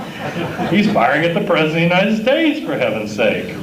And one bullet can do all that he needed to do and even end up in Connolly. You know, too much of it. The bullet fragments that they pulled out of Connolly's wrist, separate from the ones they buried him with, the ones that they pulled out at the time weighed more than was missing from the single bullet that the Warren Commission said did the job. So you've got a bullet and a half to do the job, and then when the House Select Committee did the neutron activation, this is why we want the fragments. When they did the neutron activation, the fragments that they used that they said matched the single bullet didn't weigh the same as the fragments they had taken out years before. So it's easier to replace the fragments. I mean, the way that you kill Hitler, okay, and make it work, is not to get an exact duplicate of Hitler. You get somebody who looks a little bit like him, you put him in the bunker and you burn him up, and then they go in and they check his teeth, right? Well, I got an article in Vermont Magazine written years later, after this guy in the 50s, he's the leading forensic dentist in the United States. He's a dental pathologist into forensics. He does identification. He writes the textbooks. Studied University of Pennsylvania in the 50s. Absolute expert. He's writing in this state magazine, this little article. He said he didn't want to write it until he had best evidence, and it took him 30 years to compile it. In the 50s, his roommate at the dental school in the University of Pennsylvania was Hugo Blaschke. Hugo Blaschke was Hitler's private dentist. So 56, he's rooming with Hugo Blaschke. Hugo Blaschke is mentioned in the main text. Go to Cornelius' Longest Day, you know, that on World War II. He's in all the stories, and he said that Hugo Blaschke told him, and he didn't know whether to believe him at the time, but now he's done the homework and checked the records and everything else, and the Russian files are finally released. He's seen the dental stuff. Blaschke told him that they switched the dental records. As they left, they took Hitler's dental records and put the dental records of the guy that's in the bunker. Well, that's the way you do it. It's much easier than replicating the body or futzing around. You just make the records match. So those are that guy's records, and they're in Hitler's drawer, so it must be Hitler in the bunker. And the guy who verified it, the guy who wrote the book saying that Hitler was dead, was a British intelligence agent by the name of Hugh Trevor Roper. Do you know that name? Yes. He wrote the introduction to the phony book Rush to Judgment by government intelligence agent Mark Lane. The first bestseller on the Kennedy assassination. The guy who claimed Hitler was dead, writes the introduction because Lane is holding the line at the discrepancies in the Warren Commission report. He's not going to tell you that the Nazis did it, and he won't tell you to this day. He blames E. Howard Hunt and a couple of Cubans in the CIA. This was a military coup d'etat by the Nazis and the fascists and the CIA and Defense Intelligence Agency. It was engineered by the Joint Chiefs of Staff. They cut the communication lines in D.C. They disarmed the Strategic Air Command without any code books in the air that hour. They took over the country. And they're not going to give it back for nothing. They didn't kill Kennedy for nothing. They're still around. But they did kill Kennedy because he was going in the direction that people were pushing him. He wanted to end the war in Vietnam. He wanted to dismantle the CIA. He wanted to fight racial segregation in the South. He wanted to normalize relations with Cuba. He wanted an arms limitation talk and to stop nuclear testing. He wanted détente with the Soviet Union. He wanted to end the Cold War. And the Cold War was the whole symbiotic game on both sides. So it was too dangerous a position. He had to be stopped. He wanted to end the oil depletion allowance, $27 billion in tax write-offs in 1963, when that was real money. That financed elections in the United States, and he wanted to end it. He wanted to get rid of organized crime. You can't have organized crime and organized police in the same society unless they work together. And they did. And he wanted to go after organized crime. His brother went after Hoffa. He wanted to put Bobby in charge of the CIA to break it. He put Bobby into mongoose, not because they wanted to kill Castro. They wanted to stop the people who were killing Castro. That's why Bobby went into mongoose. They opposed further raids into Cuba. They smashed Alpha 66 and Omega 7. Why do you think Ferry and those guys were so furious with them? Because they wanted to kill Castro and maintain the program? No. But that's what Noam Chomsky will tell you now. That's what Howard Zinn and the left historians will tell you. It doesn't matter who killed Kennedy. That's what Alexander Coburn and the boys will tell you. He wasn't pulling out of Vietnam. He was a Cold War murdering bastard like the rest. He was just another rich scum at the top. And if you think anybody can come in and save the country as president, you're just dreaming. But you see, these guys are like somebody in a forest who's sitting on the branch of a tree that you're about to run into. And they're not allowed to mention the tree because you might not see the forest. All that they can yell is that the top is corrupt, but they can't tell you how. They can't name a name, they can't give you a history. I went to a talk by the ex-intelligence agent Philip Agee on CIA in the Middle East. He didn't give one name. He didn't tell you that Schwarzkopf's father worked with the overthrow of Mossadegh to put the Nazis in power, or the background of that whole family, which includes connections with Lucius Clay and the pardoning of the Nazis. These guys don't come from nowhere. Schwarzkopf, a good German name, you know. They come out of a historical framework, but he can't say any of that. In fact, he bragged at the lecture that he has to clear every word of his lectures ahead of time with the CIA. And they've never changed a single word. And the audience breaks into a rapturous applause. I yell from the back, that's because you don't say anything. You can't have an ex-intelligence agent walk and talk any more than you can have an ex-mafia agent walk and talk. Either he's so low on the totem pole it doesn't matter what he knows, and he can talk till it turns blue, he doesn't know anything anyway. So let that schmuck talk. Who's going to believe him and what does he know? If he's up high enough to know something, if he's in charge of something, then there's only two options. Well, there's three. One is that he's working for the agency as a planted critic, like Mark Lane on the Kennedy assassination. He's out there to be the critic. You know, he'll tell you everything that's in the New York Times. It's already revealed in the past 20 years, but he won't go any further and he won't do anything else. And he goes out there to find out who's interested and he takes your name down. And he's the official criticism, and it doesn't go too far. Like Victor Marchetti, a kept dog. See, Marchetti was challenged on his patriotism on a radio show after he wrote CIA and Cult of Intelligence, and he got so incensed, he answered by saying even after he wrote the book, the agency had approached him to do jobs and he'd done them. This is an ex-intelligence agent. Okay. And they had me on a Dayton station one time talking about domestic operations of the CIA, and the next day they had him to talk about foreign. They spent the whole day asking whether what I said was true.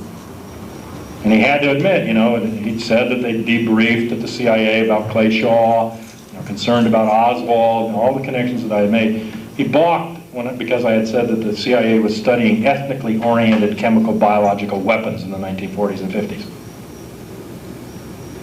To kill certain races and not kill others. He said, they're not that bad. I called up and I said, Victor, you're 5 years out of the agency. You were never in operations, you were always in analysis. If they were that bad, you wouldn't know it. And that day I read from the text, because that week the story had broken in the news about the CIA in New York and the subway system with little light bulbs full of these Saracen germs. They burst in the train path to see where the wind would carry them and whether they could do biological attacks in the subway system. The Center for Disease Control was an extension of the Pentagon in the 1950s. I went back and got their original magazines. They were supposed to be set up to determine whether the Soviets were doing covert chemical and biological warfare in the United States via the jet stream or some other delivery method, and they were going to do it by tracking morbidity and mortality rates. Well, they were tracking their own experiments to see whether they were doing any good. The hell with the Soviets. They weren't afraid of the Soviets. They're way ahead of the Soviets. But see, it's like mind control. They give themselves their own excuse. They make it up so they can do their tests. So that's one option. He's working for the agency. The other is that there are factional fights within the agency. And his faction covers his rear end while he exposes the other faction. So he's really still working for the agency, but maybe a liberal faction exposing a conservative faction and vice versa. The third is that he's an agent, he's in the know, and he comes out and he starts to talk. And we've got plenty of examples of those. The real ex-intelligence agents are dead. Stone dead. Because you don't walk and talk on an agency that does genocide, that controls countries, including this one. You think they'd spend $10 million on an election in Chile and not spend $10 billion on an election in the United States? Which one is more important? You think it all stops at the border? Well, we'll kill those other leaders, take over those countries, manipulate this, but this is the United States, democracy here. Can't touch it. Why wouldn't they? Are you saying none of those guys have any integrity at all? Their charter specifically states they will not be involved in the politics of this country. Are you telling me they have no integrity at all? None of them? Not one? Oh, there might be some that do. Put them in the less important jobs. But all the guys on top are all scum. Scum rises, my friend. Who's the moral? Physical principle. Yes, I think that the people that get to the top are corrupted. My rule of thumb, in fact, is if you've heard of anybody, they're no damn good. Because the people that are doing anything decent, you'll never hear about them. They don't want to be at the top. You gotta tell me. You got the top, you got everybody else fighting you. You gotta tell me, because I can't live until I find out why Hitler wasn't in the bunker or whatever. Because fascism was meant to survive. So they The top Nazis, criminals, Bormann, they went to South America. Some of them went to the Antarctic for a period. They had a base in the Antarctic. In '36, they founded it, von Ribbentrop, and it was warm inner arms of the sea. And he went there and marked it off. It's in the National Geographic. And it sounds fantastic, but they had an area that was warm. And that, that wasn't all iced over, and they had underground caves. And in '46, Admiral Byrd took a military expedition, not a scientific expedition, a military expedition to the Antarctic, and he saw flying saucers. And he talks about it in the New York Times, coming back, when he stops off in South America, and then he's debriefed, and shortly after that he goes out the window at the Bethesda Center, But he says he saw these holes in the earth, and that's this whole hollow earth stuff. That was just the holes into the Nazi caves that they had there. And he saw the saucers, and they were causing his reconnaissance planes to crash, like the old Foo Fighters. And he came back, and he said, he's quoted in Santiago in Chile in the papers, and he says, World War III will begin in the Falkland Islands. Because Falkland was central to that section of the South Pacific, Arctic Oceans. It had been a British base. And he said that the Nazis have these craft that can fly at tremendous speeds, and they'll come over the pole and we won't see them, and they can attack America. And he said fascism isn't dead.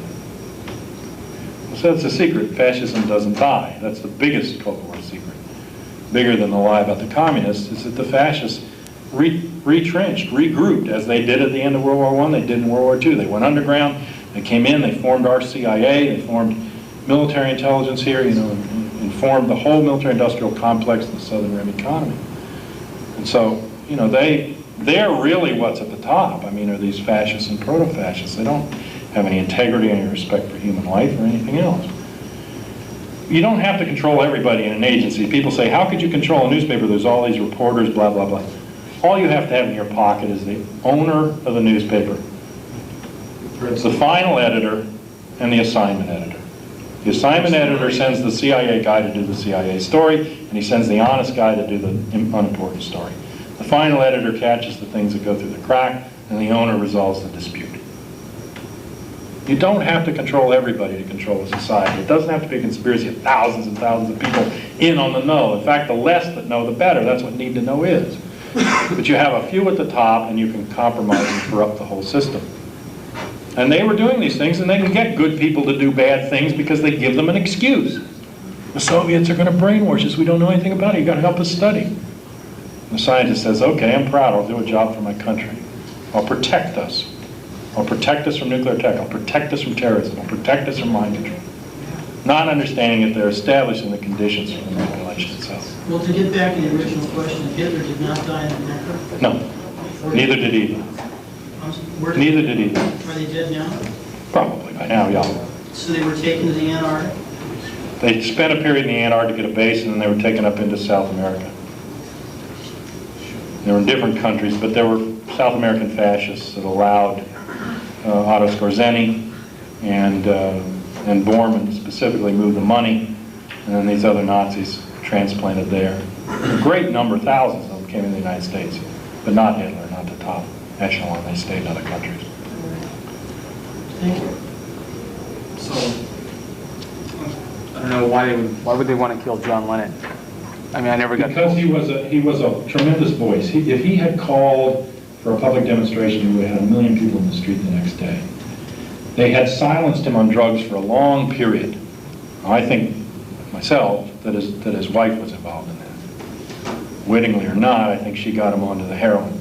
She's no little somebody in the closet herself. Her father was the richest Japanese banker all through World War II. The top Axis money flowed through her father, and her father, at times when other Japanese were put in concentration camps, was allowed free access between Japan and the United States throughout the war.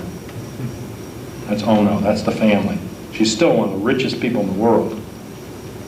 And, you know, they credit her in many of the biographies for breaking up the Beatles, which was a political force. These groups at Big Sur and the counterculture were political music.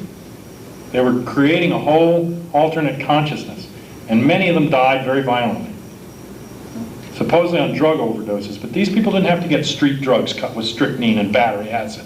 When you have their kind of money, you can get pure drugs, and you cannot physically overdose on pure heroin or pure cocaine.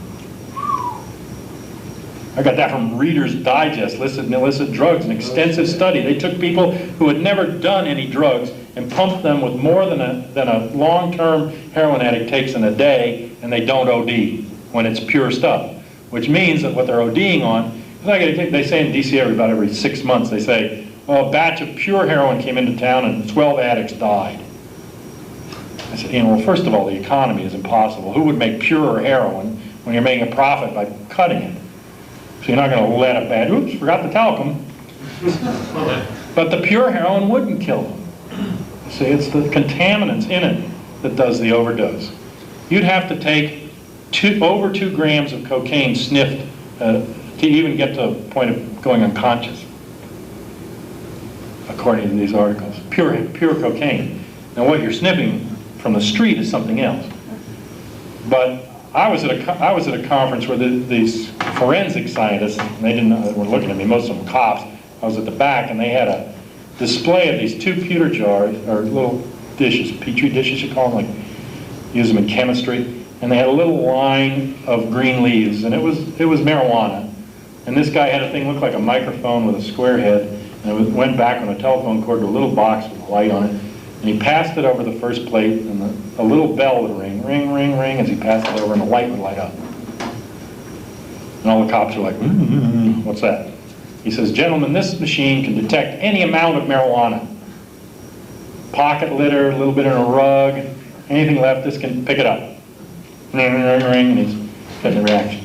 Then he takes it over to the other dish, and it goes bzz, bzz, bzz, and the light lights up. And they look the same, and the cops are all like, He takes it back over to ring, ring, ring, bzz, bzz, bzz. He says, gentlemen, this machine can also distinguish between domestic type, ring, ring, ring, ring, and CIA type, bzz, bzz, bzz. I said, domestic type and CIA type, and you can put a thing over it. It's got to be radiation or chemical.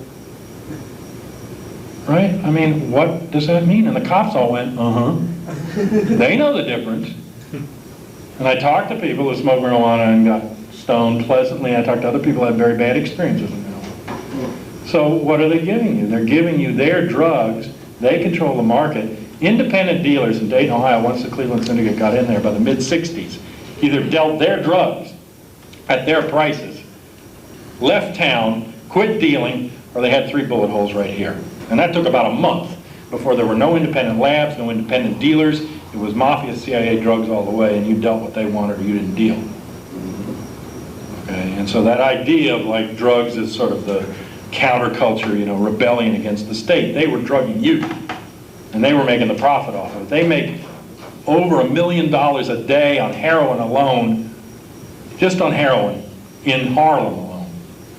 That's one community, one drug over 1 million. Raw opium to street level heroin goes up at least 10 times in value. 1,000% increase in value, at least, sometimes 30 times. That means that it was worth their trouble with the Mau tribes in Southeast Asia who grew the opium poppies to drop in gold in exchange for raw opium, because gold is worth less. You'll make more money on the opium than you will on the gold. So that was the exchange. Gold bars for raw opium, break it down in the labs, morphine, heroin, whatever, derivatives, then cut it again to the street level. By the late 60s, the price of dealing on the streets was not financial. The police and the mafia had their payoff already multifold. The price of being an undisrupted dealer, besides dealing their drugs at their price, was political information off the street. Who was doing what? So if you wanted to be a dealer, you also had to be a government informant.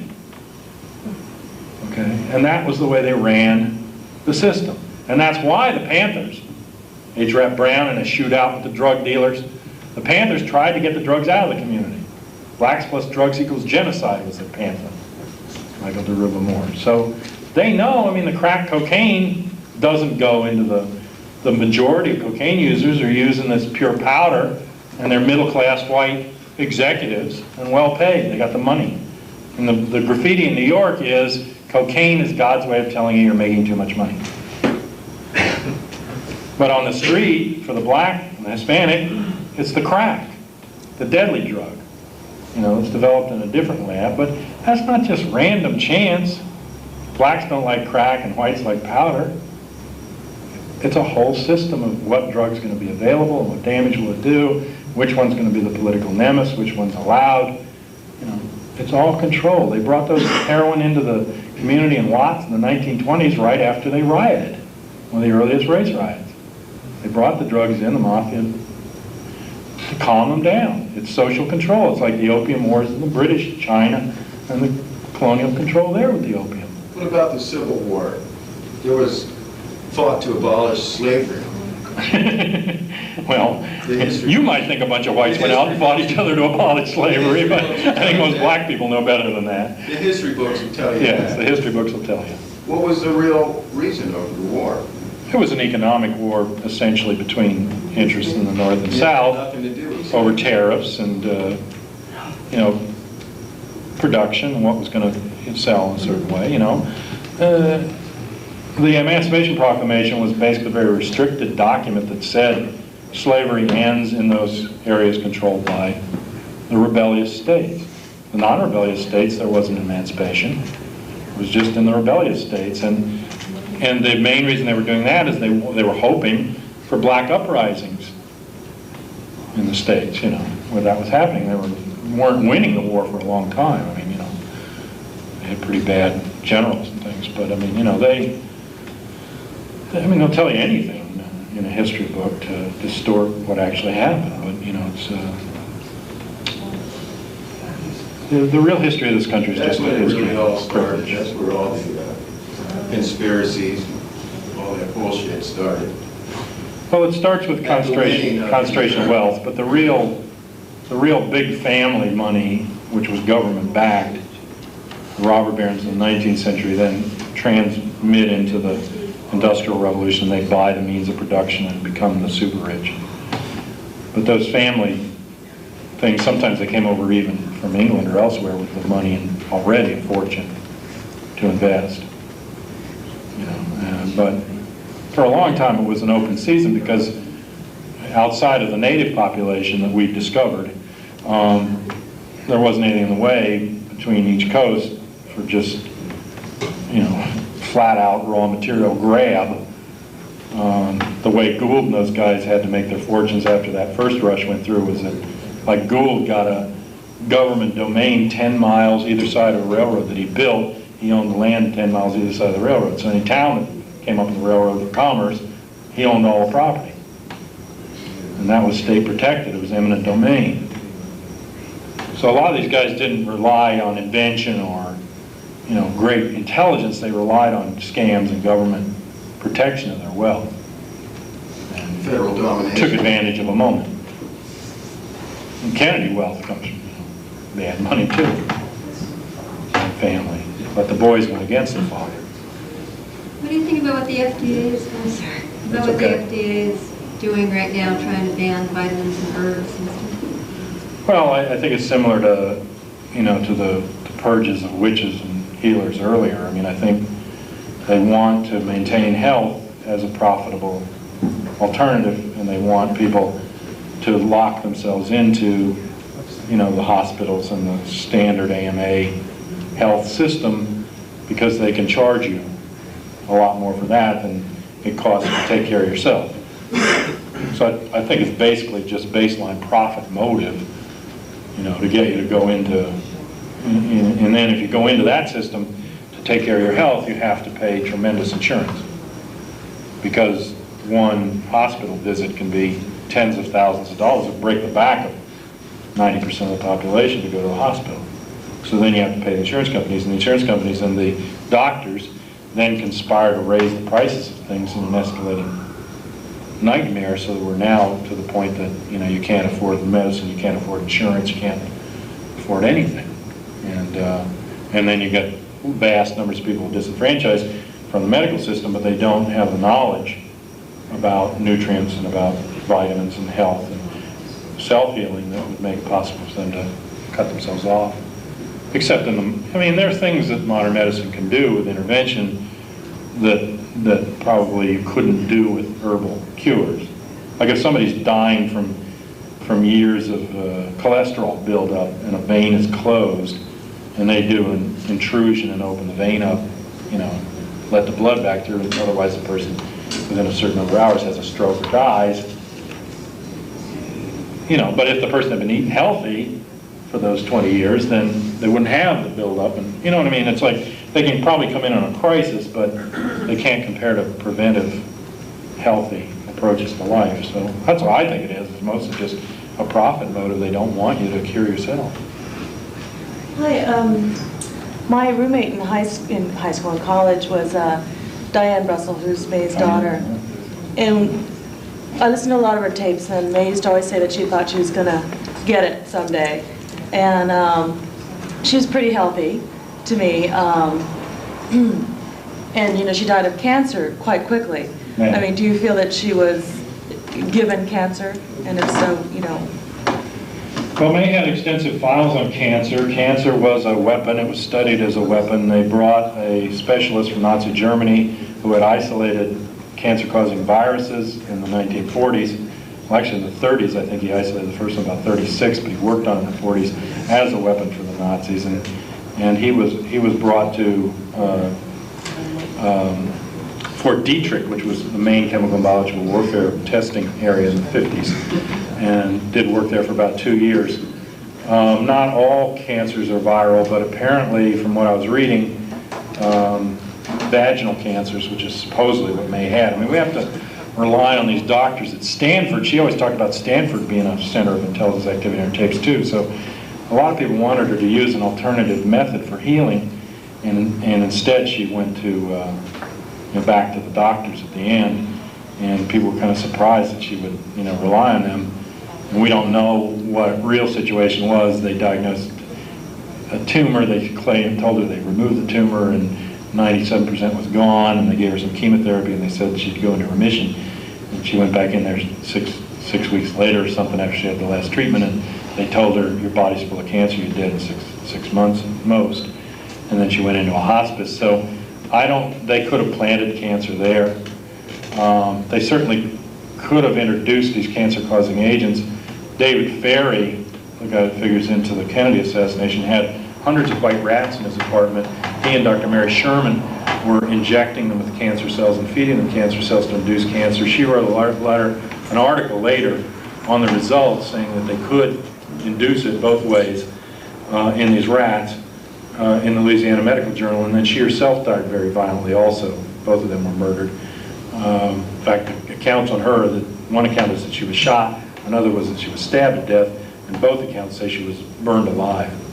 So, I mean, whatever she knew, they slammed it to her, and she was working with Ferry, and he was doing this testing. So, I think they have ways to induce cancer. I had a great deal of evidence that the Kennedy kid whose leg was amputated, that in fact they either induced cancer in the leg sample or they substituted. There was no cancer in the leg. They cut the leg off and then there was no cancer again, but in the interim there was cancer, and they had a family doctor come in and take over. But the pathologist at the hospital that I spoke to told me something was fishy, that there wasn't any cancer in the leg. And I noticed about 6 months later the Kennedys sent a commiserating letter or talked to some family whose kid had accidentally had his leg amputated for cancer when he didn't have it. So I think that may be what they did with that kid. 27 of the key witnesses in the Kennedy case died of cancer that lasted 6 weeks or less. Ruby died of very quick-acting cancer. It was the same melanoma that Martha Mitchell had years later that killed her. Very rare melanoma, and I think it was probably injected in both cases. She told her doctor they were injecting her with cancer. Ruby said he was getting painful shots. He didn't know what they were. And he dies of a lung cancer, and she dies of cancer, separated. So Bill Decker, the sheriff of Dallas, that was present at the pickup of one of the extra bullets, knew a great deal else about the cover-up, went into the hospital in Dallas for a broken leg and died 6 days later of cancer. I think they can induce a vast amount very quickly into the body and very deadly and kill you. They could have gotten to May through the water system. That was public. They could have gotten to it other ways, but we don't have, there was no final, the family didn't want to do an extensive autopsy. We don't have any final proof that that's what happened, but cancer is a weapon and May was a likely target. I think that if they killed May, the real thing that tipped it was the death of her dad and her mom just before, because I think, the father was very important to the power structure, Rabbi Magnin, down there in LA, and he knew Nixon. And I think, while he was alive, it's just a tip of the hat. You got to Meshuggah a daughter, let her talk, would discredit her, not kill her. But when he was gone, and then the mother shortly after, I don't think there was any reason then to leave her alive. And I think that they had motive, and they had a situation where they could do it with impunity. Whether they did it or not, I don't know, but we have to ask. The house across the street that was built, she was warned that they would build a spy house, an A-frame. It went up. 6 months later, she went over for sugar. There was no furniture. They only had taping machines.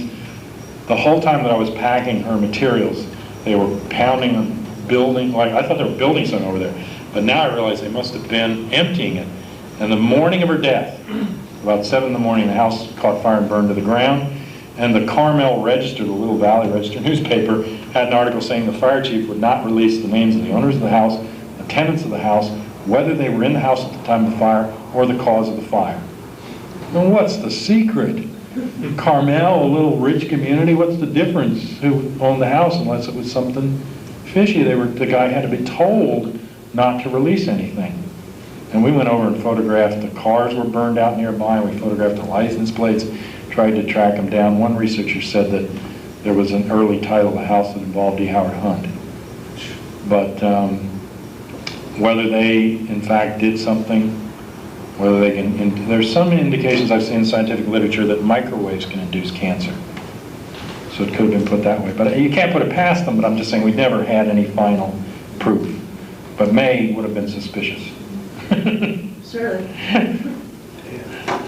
John, do you have some information about, decentralization and what we can, get educated on? And that's well, there is a newsletter, Green Revolution, that comes out of School of Living, and you can write to me for the address, and I can get you that. And they're a decentralist journal. They've done a book on putting lands into trust, and they have some of Bersodi's writings on decentralism, and they also have stuff on alternate economies. Thomas Greco is another guy, if you can get anything written by him. He does a little newsletter, I think, called the Green Network or something. He's also part of something that goes on. Whenever they have the G7 meet, major economic powers of the world, the 7 big countries meet, they call them the G7. I told him the G stands for Grunch. It was this little title of Buckminster Fuller's last book, this little tiny book called Grunch, Gross Universal Cash Heist. That's what it stands for. And he understood concentration of wealth and what it was doing. and he outlines in that book, but it's Grunch 7, but they call it G7, and they haven't TOES, the Other Economic Summit, is an alternative economic summit for the disenfranchised, and they meet in the same city and try to get press for the alternative view. There's not enough out about decentralism, I mean, but there were early American decentralist writers and American anarchists that attempted to do things. Lysander Spooner is one in the 1850s, an American anarchist. At that time, the postage stamp had gotten up to 25 cents. And Lysander started the American Mail Company and used ponies and delivered the mail for 5 cents.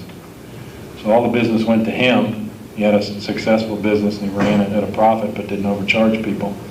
And the government had to pass a law, Congress had to pass a law that private firms couldn't deliver the mail in order to get their business back, but they were so embarrassed they had to charge 5 cents for almost 100 years until we forgot Lysander Spooner. Now they've got it back up to 29 cents. But there are many ways to do things cheaper than the government will do, and decentralism also puts people back in touch with the land. One guy on the philosophical level that's good to read is Wendell Berry. If you have any of his books, What Are People For? Or there's another one, I can't remember the title right now, it's something about the green consciousness. But he's a farmer, and he talks about the separation of society, which he thinks is fatal, between culture and agriculture, because they used to be mixed. But that connection to the land and to nature. There's also a movement for something called permaculture, which is living within the environment, like an ecologically balanced approach to building and all the production that you do that replenishes rather than harms. Mildred Loomis and Ralph Persotti in the School of Living introduced organic gardening to J.R. Rodale in the 30s.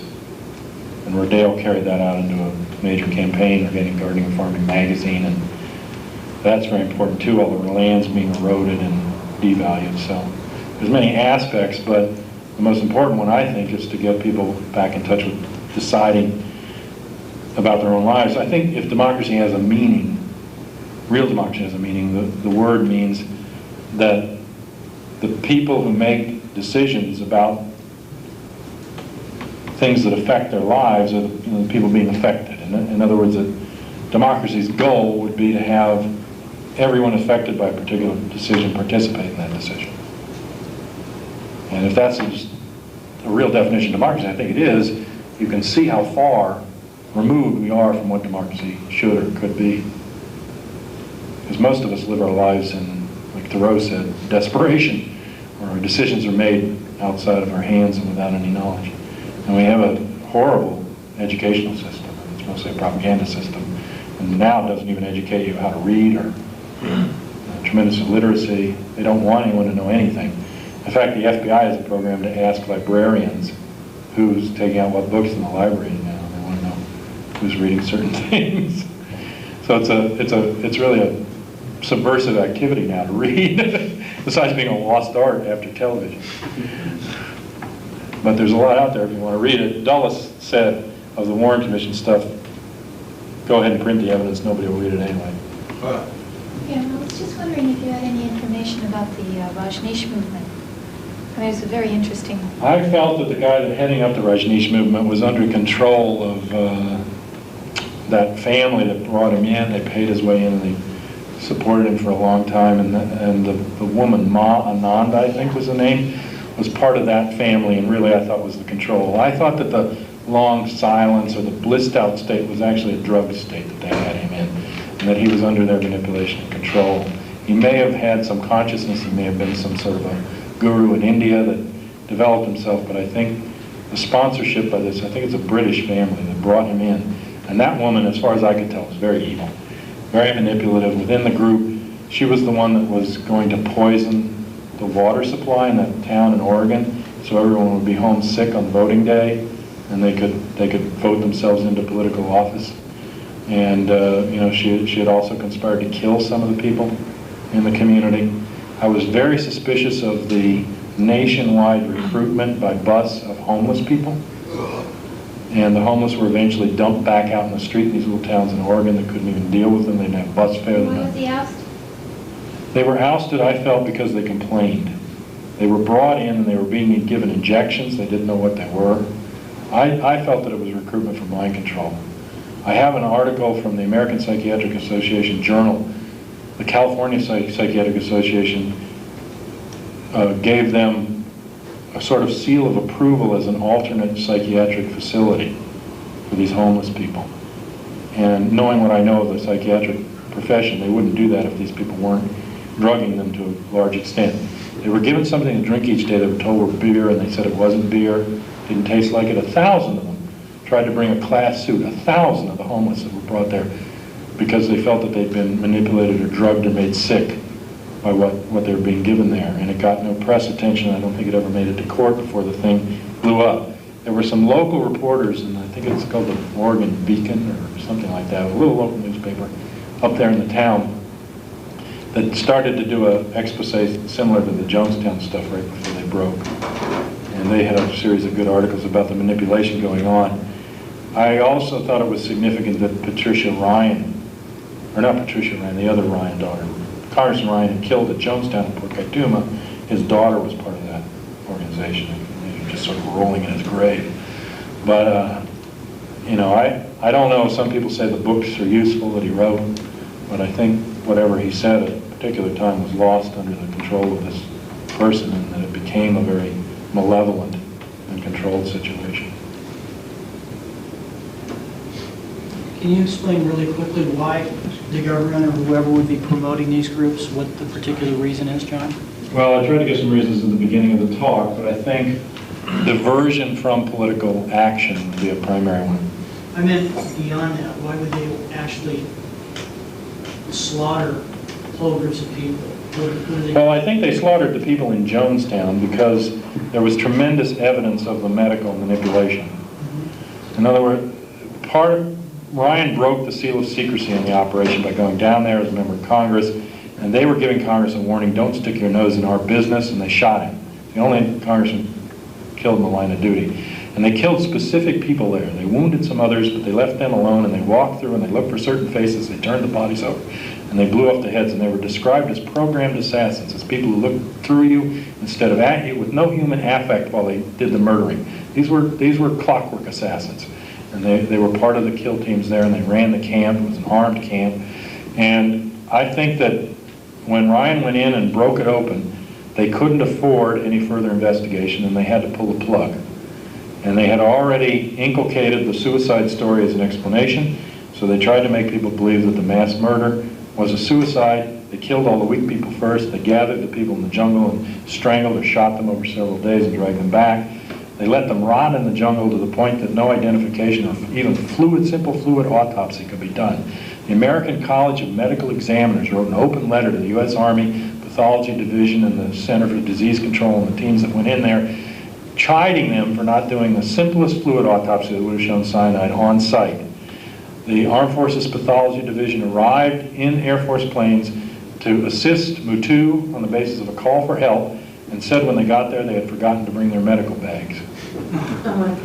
So bodies were never fluid autopsied. Cyanide's a very simple fluid test.